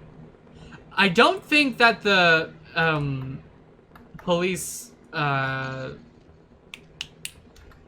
department being made from a museum is canon anymore. I'm pretty sure that's been retconned out. Or I could be wrong. That could still be the case. Or it could be new, I don't know. I don't keep up with Resident Evil lore that much. I fucking love Resident Evil. But I don't keep the lore straight. I will always mourn the loss of Dead Rising. Resident Evil rocks ass, but Dead Rising was something so unique and special. And they soiled it so hard. They squandered what they had.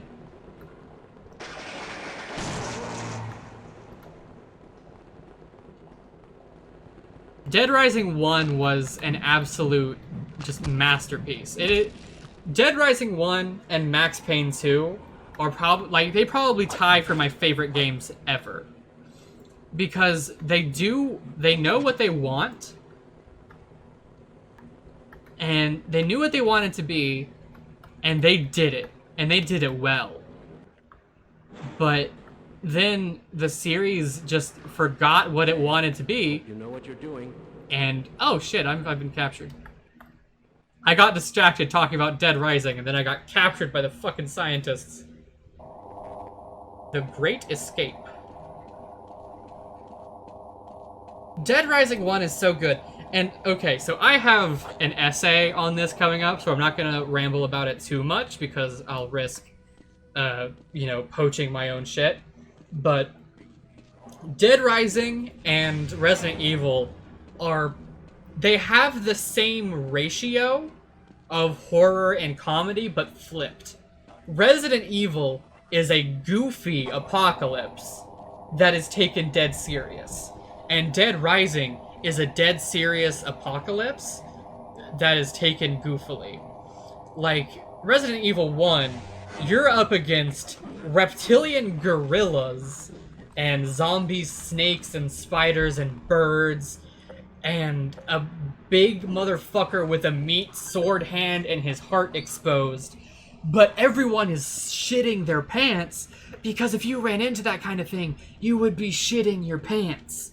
Meanwhile, Dead Rising is just a very straightforward, scary zombie apocalypse full of trauma and death and misery.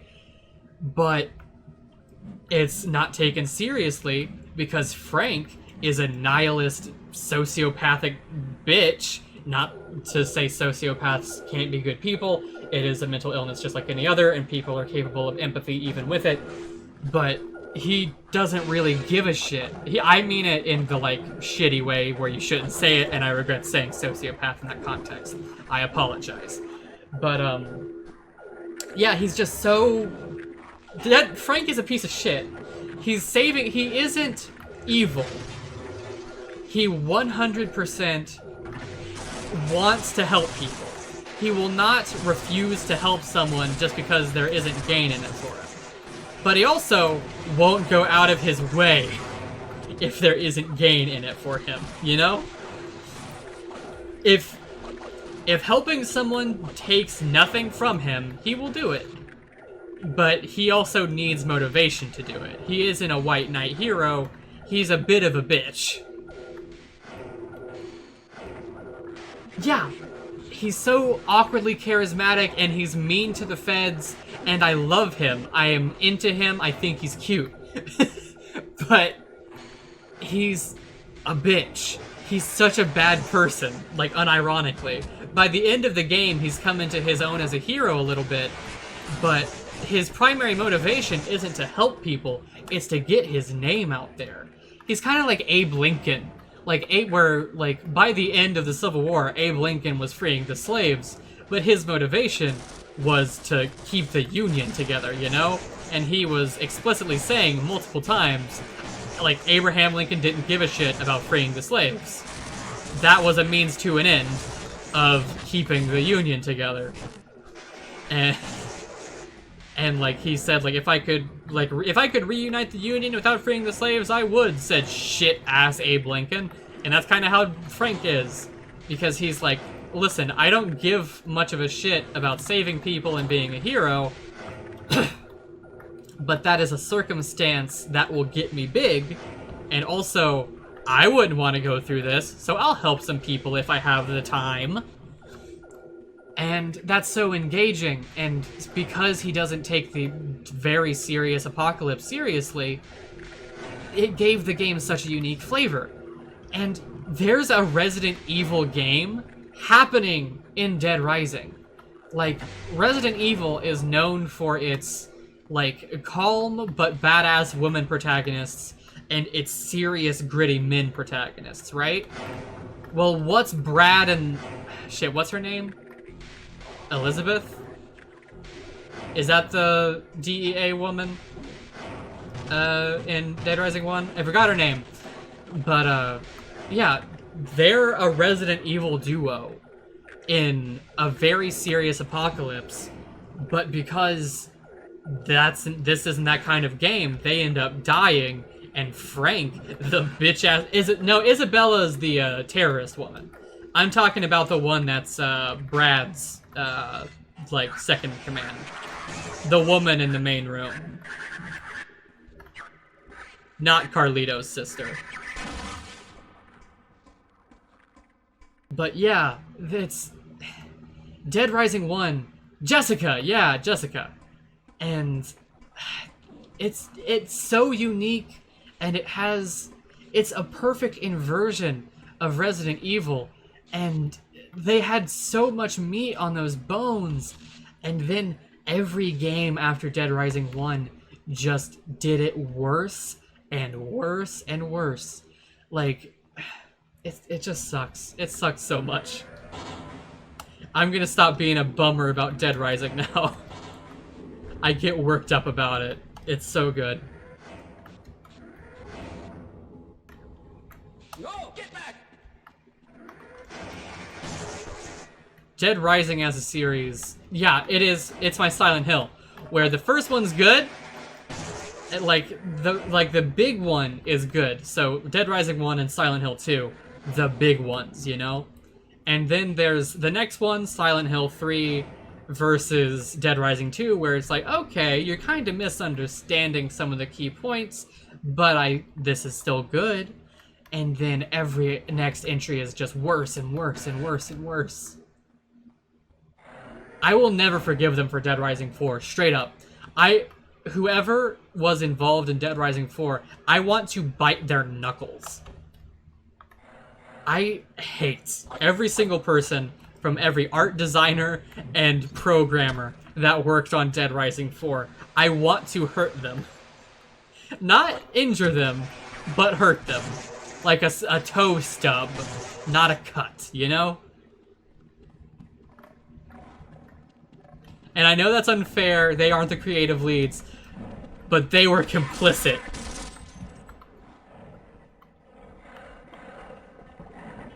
I hate the cops and I hate the prison wardens. Speaking of very did that dude just stab me with poison? He did! Asshole. Speaking of really bad, over-the-top, and insincere and insensitive comparisons to media and, like, capitalist crimes against humanity, I am a copyright abolitionist. Remember when they wanted a new VA who seemed older and they replaced Frank's old VA with someone almost a decade younger? Yes, who sounds nothing like him. Like, I can handle the bad script if it at least still felt like Frank, but he had a different face, different body, different voice, and different personality. There was nothing tying him to Frank. It was shit. But anyway, I'm a copyright abolitionist. I think that copyright is despicable. I think that, like, having legal ownership of ideas is fucking hysterical. But also, whenever I hear other copyright abolitionists talk, they always say, ah, shit, what's the line? Idea landlordism. And I hate that term so much. Landlords control shelter, a thing needed to live. You don't need the right to write a Batman Sherlock Holmes crossover story and sell it in order to live. Like, I don't think that that is a very sensitive framing for copyright abolitionism, even if I agree with the sentiment. I hate that phrasing so much. But yeah, Dead Rising 4, it was such a mistake. They really should have done the, like, Romero, like Dawn of the Dead, Day of the Dead, and all that shit. Not Day of the Dead. Dawn of the Dead, okay, Night of the Living Dead and Dawn of the Dead. Where, like, I think there were like 3 movies in that trilogy. I haven't watched any of them, so I'm not super knowledgeable. I know, I'm uncultured. But I think Dead Rising was perfectly poised to do something like that, especially considering Dead Rising 2, where Dead Rising 1, you're a photographer in a mall and you're, you know, doing the things that he would be doing. In Dead Rising 1, you're trying to get the story out, and so that's your primary motivation, is taking pictures to document everything, and saving people to help yourself. Meanwhile, in 2, it retained a lot of the same mechanics, but it was all recontextualized through this guy needing to clear his name, right? And they scrapped the photography for his handyman skill set. So Chuck, he can't take a photo for shit. You hand him a camera and he's gonna, you know, fucking take a picture with his finger over the lens. But he has his own skill set of putting shit together. He's a handyman, you know? So he brings something unique to the table that Frank wouldn't have been able to.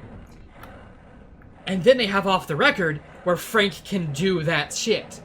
Why? Why is he able to do weapon combos? That's not his skill set. That's not something Frank should be able to do. And then you get Dead Rising 3, where it's...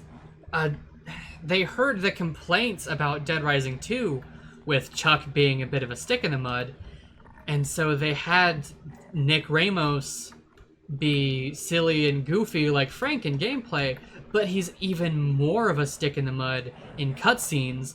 So you have this guy in a banana hammock with a bright pink mohawk who, like, wielding a flaming sword, and then a cutscene happens and he's crying his ass off, and it's like, this doesn't work. Frank was disaffected and detached, and Chuck was just trying to save his daughter, and so them looking a bit goofy and not not completely taking seriously the plight of others made a little bit of sense. Nick has no such ulterior motive. Nick Ramos is just a guy trying to do what's right.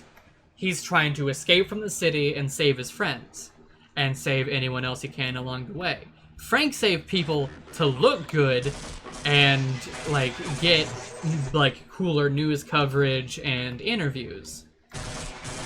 Chuck was saving people because he was framed for a crime, and by saving people, he was helping his story that it wasn't him.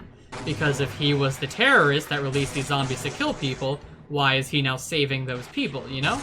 But Nick, he has no such ulterior motive, he has nothing unique about him, and to top that off, rather than have his own unique mechanic like Frank and Chuck both had, he just has Chuck's mechanic, but better. It sucked so much.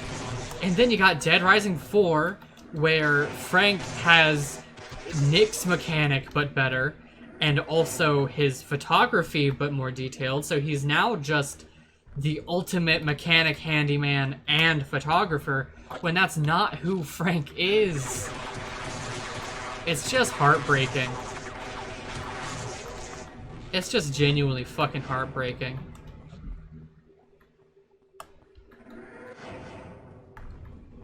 They did not know what they had. Ooh, Hive Hand.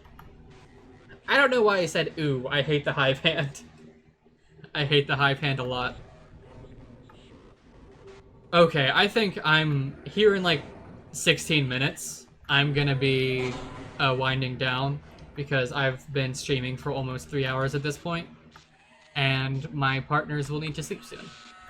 Oh my god, shut the fuck up, Hive Hand. Oh, I've just been backtracking! God damn it. I've been talking about Dead Rising, I wasn't paying attention.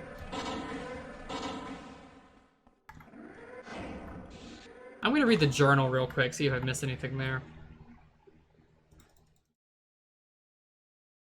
Damn, I've missed a lot. Cufflinks, I'm definitely on the trail right now. Though the Dark Human in possession of the XTBS traversed the compound above with a different route, we're on the same path now, and I'm right behind it. It's only natural to hide deep underground, beyond all the defenses, just as my research was supposedly well hidden. Like then, however, they will find that no matter how deep they go, their enemies can still reach them. If, however, this gets ugly, I can only hope that other Zenizens can learn from all this. I don't mean that in any general sense, but quite literally being able to study my journal in detail.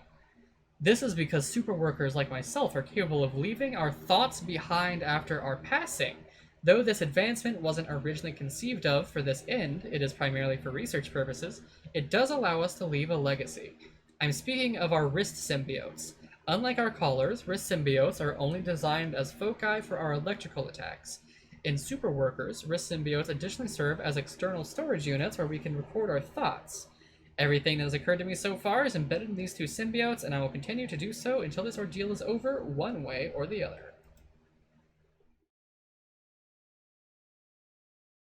Whew! I just made it through before they shut it down. Tricky little devil's trying to shake me by jumping to some other part of Wait. The air here is much more sterile, and the gravity is heavier. No! I'm in the border world! This portal is taking me to the human realm itself. Well, that's just great.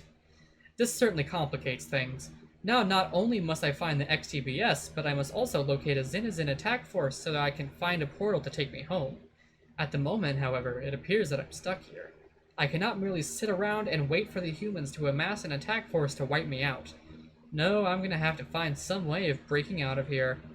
While chemical communication was abandoned long ago, a strong sense of smell is an ability that has been continually passed down over the generations. Right now I'm picking up something that could be useful. This gas here, jetting out of the wall, smells flammable. Perhaps, with enough bombardment, I can ignite it and blow my way out of this mess. Bright eyes. Sigh. I can't say. Oh, sorry. I can't say that this looks promising. The only conclusion I can reach for it to be dark down here is so the humans can ambush me. We know they aren't naturally attuned to see in the dark, so it can't simply be they like it this way.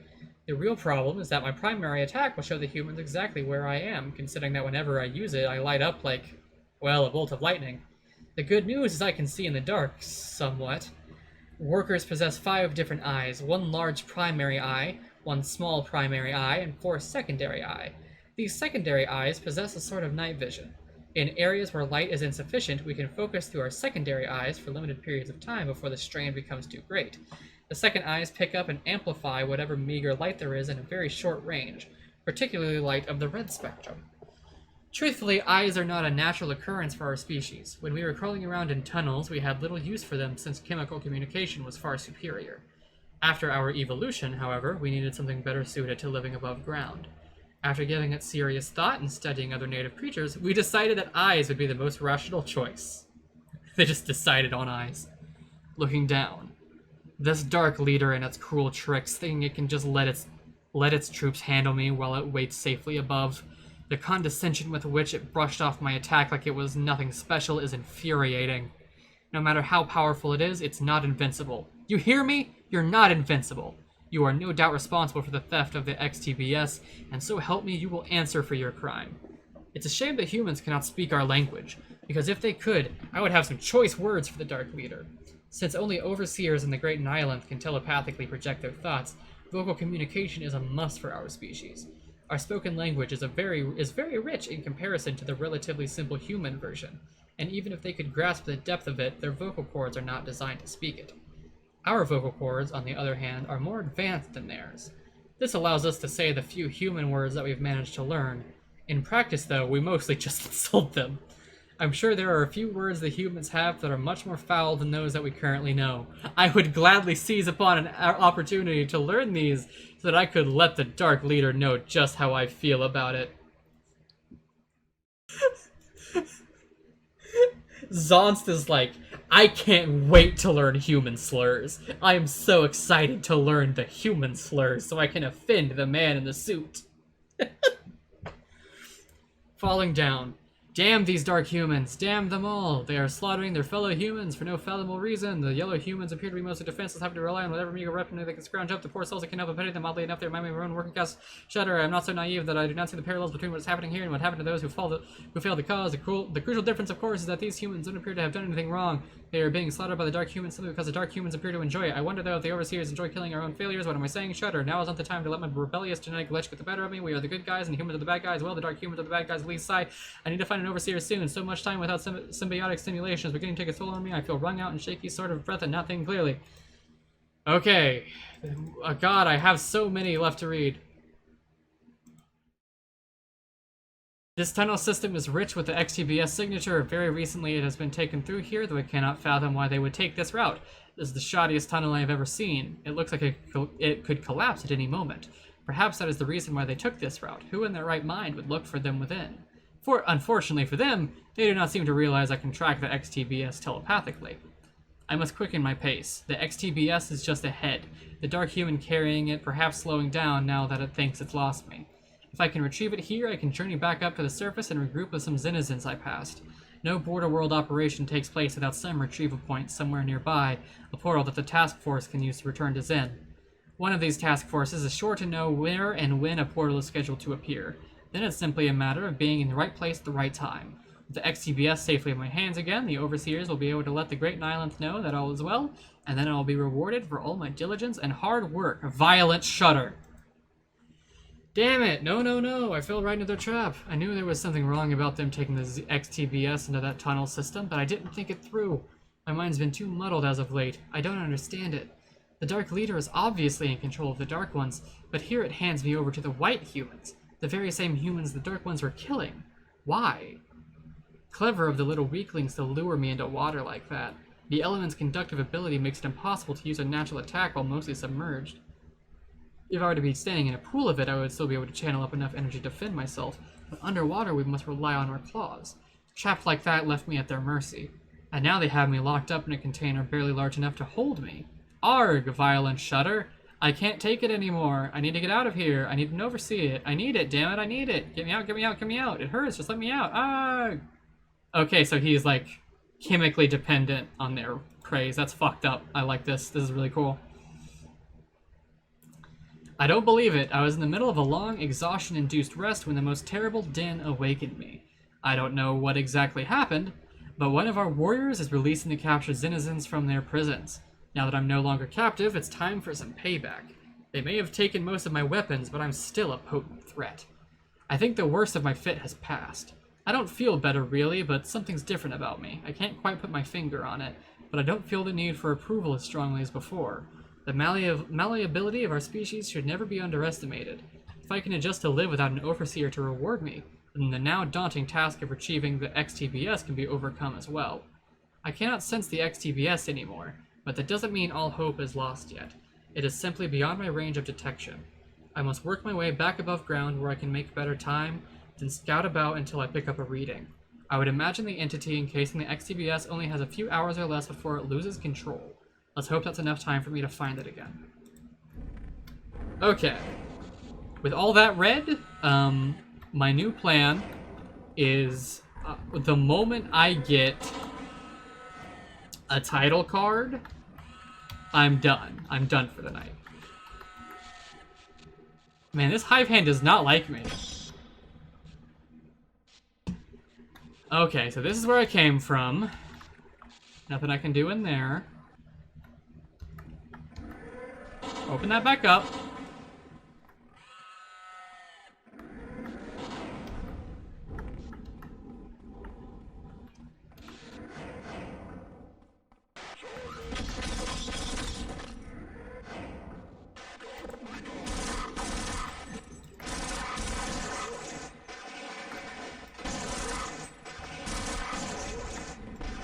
Come here. Where'd you go?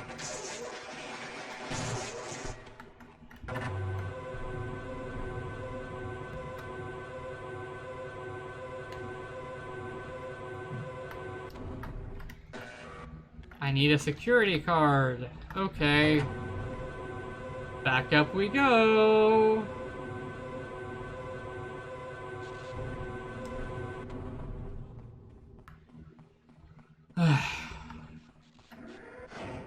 God, it is so fucking hot in here.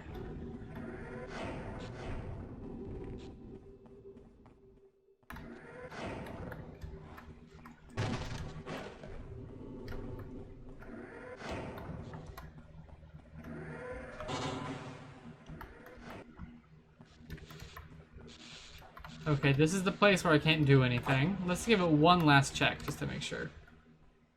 Okay, yeah, there's jack shit here. I can't jump up to that ladder. I can't jump down. I cannot do anything here. Open that back up.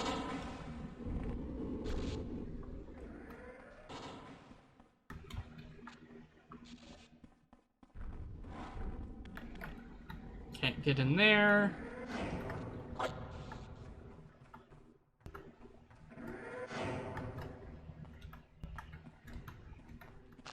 I don't know where I'm supposed to be going. I'll try riding the conveyor belt again. Maybe I'll have better luck finding my goal this time. Did I find another girl power? Will wonders never cease? Somehow the humans have managed to capture one of our super warriors alive. If I could somehow find a way to release him, he could clear any human opposition between the surface and me. Super soldiers are quite different genetically from other denizens, in that they are the hybrid product of the Zen base form and our natural enemies. While our form is much more malleable, theirs is structurally more powerful. By combining the two and telepathically manipulating its growth, we were able to create behemoths such as these. Our natural enemies are different from us in one other substantial way. They have females. Our species consists entirely of males. The base forms are grown from Nihilith taking a sample of his own genetic code that is then telepathically reduced to its most basic state. It is then built back up in a similar manner to the form that is desired of it. Thus, in a manner of speaking, Nihilith is a part of all of us. The closest thing we have to females are our birthing incubators. Though we originated from a gynocracy, it was felt that only nihilants should have the ultimate power of creation. Females would be capable of giving birth to both copulated offspring and clones of themselves where they too exist. Females, then, could pose a threat to the cause by diluting our line and challenging Nihilant's rule. Nihilant is an incel. Nihilant was like, I fucking hate women. I can't stand women. They're too scary. They can make kids that aren't me and I can't control.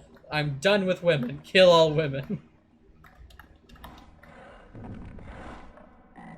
Incel Nihilanth.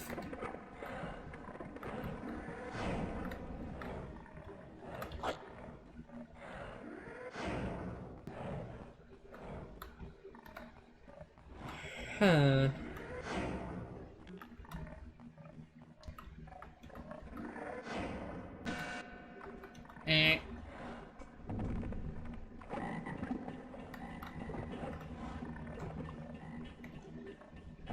Once again, I'm completely lost as to where I'm supposed to be going. Oh! Duh. Have a good sleep. Yeah, it's like midnight here. Have a good rest. Oh, thank you! Thank you for the praise. You have a good night. I hope you sleep well.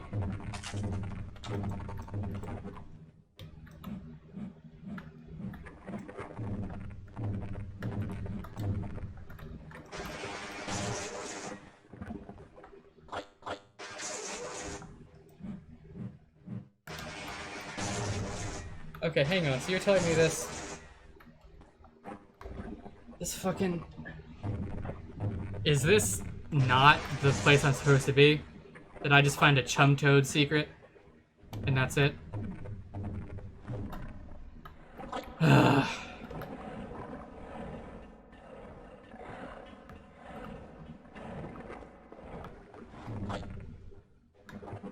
How am I supposed to progress?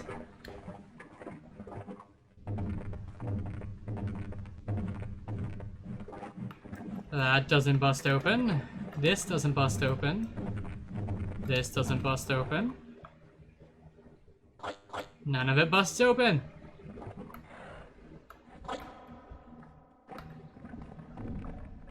Conveyor belt's what brought me here, so that's not the way.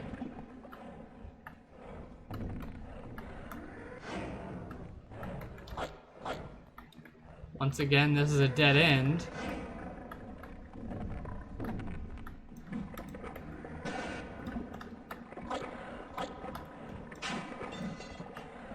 What are you? Oh, narcs. Snarks, not narcs. Security card! Yeah, baby!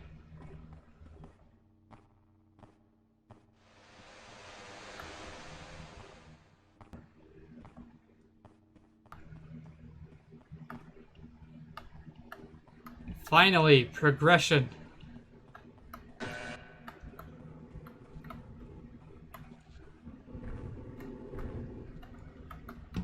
Where is the exit? I know it's here somewhere.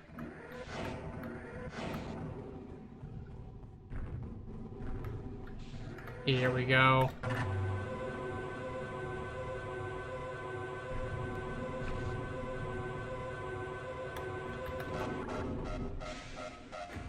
Hey, bud.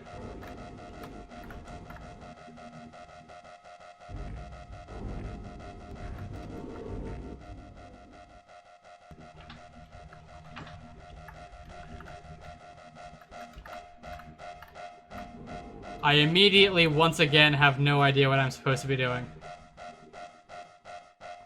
I thought this would have more clear progression. Oh, there's a button. Let's go, bud. Come on.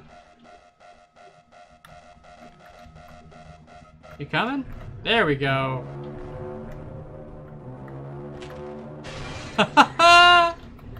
Fuck yeah, get it!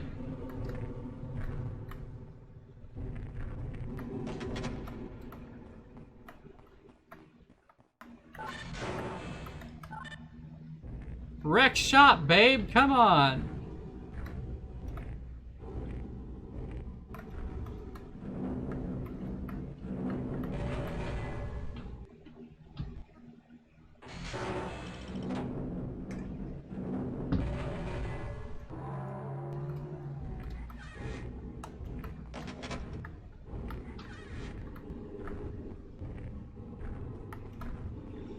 Yeah, I have been streaming for a hot minute.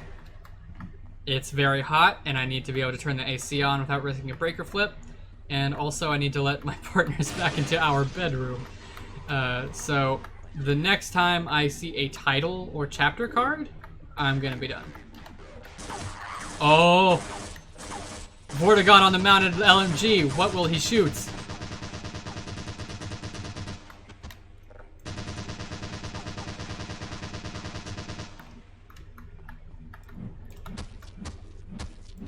They really do just stand there and take it.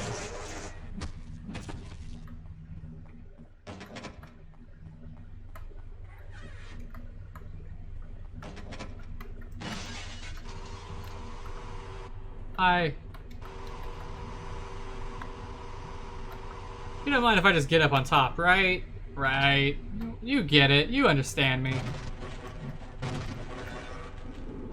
Okay, I need another security card to open that to let the golem through. Not the golem. What are they called? Yeah, I can't imagine a Half-Life game actually having the Vortigaunts on the mounted turrets. That would be a disaster.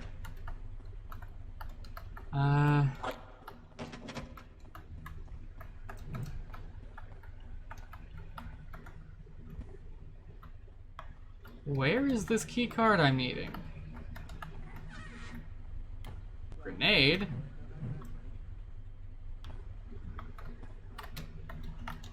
Not through here. Not through there. Are you seriously suggesting that all of these beings are here to dine on us? Okay, those are both dead ends. You hear something? I don't agree.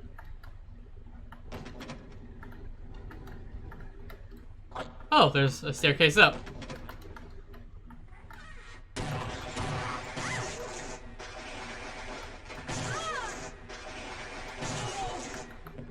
Keycard! Yeah, baby!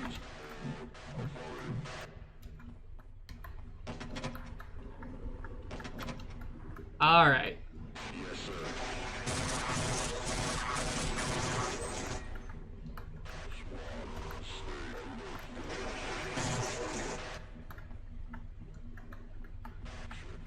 Let's get back to where I need to be.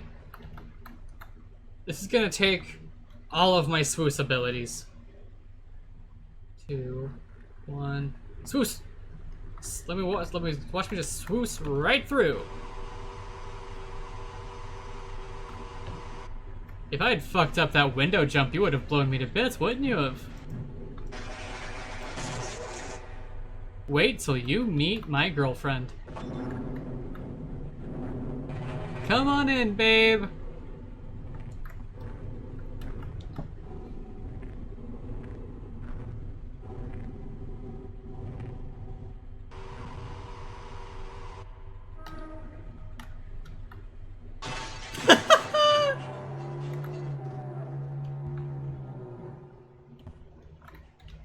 Hell yes, I love you.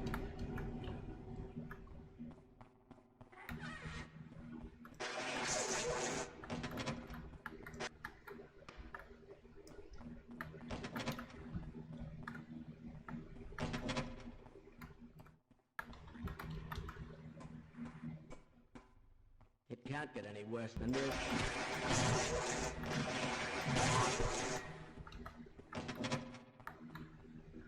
Them having the construction workers shit be enemies is really clever.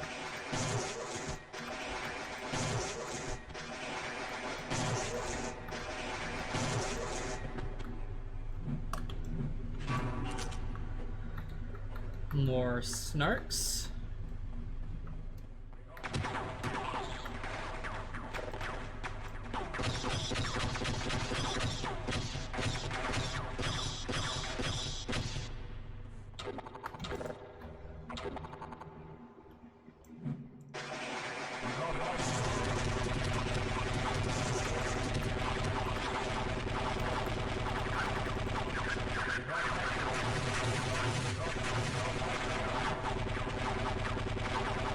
Maybe the chum toads?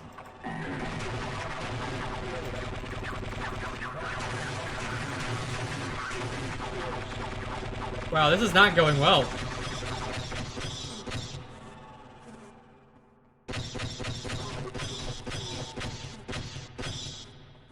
Okay, now he's dead.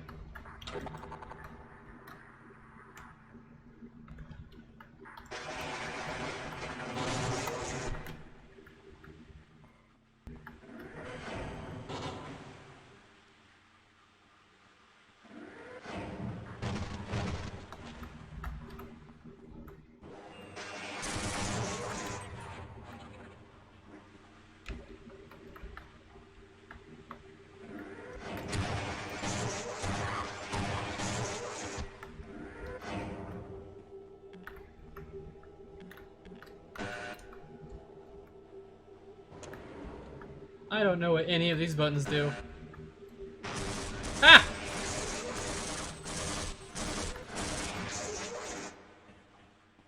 Boomst.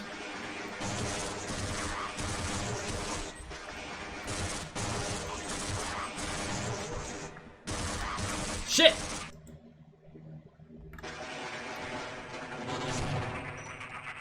I deserve that. Fuck.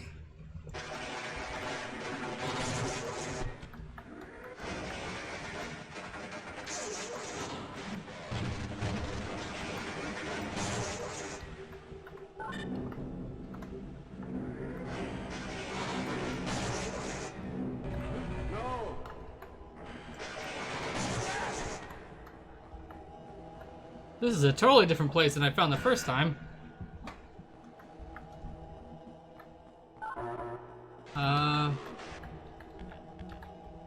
Can't interact with any of this.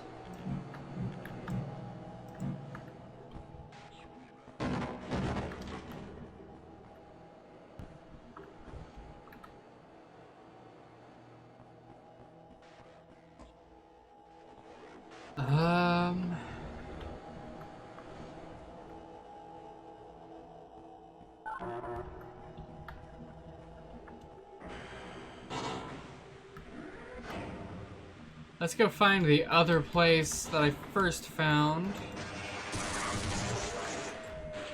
And then from there, we should know what to do.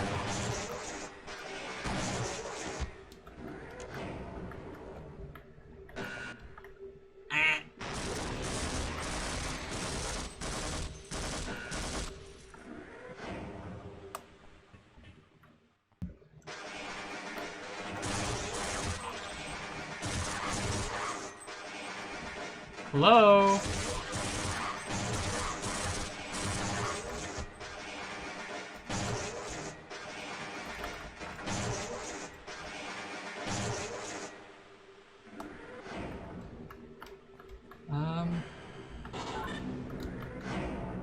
Oh shit, I didn't want to close it back.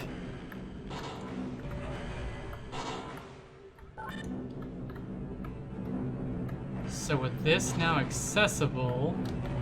Oh! Oh! Oh shit!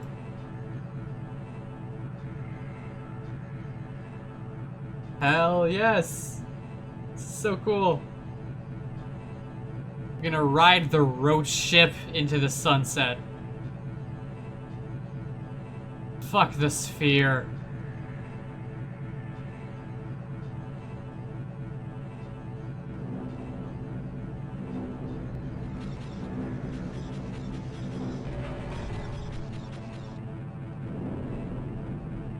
Hey guys, check out my ride.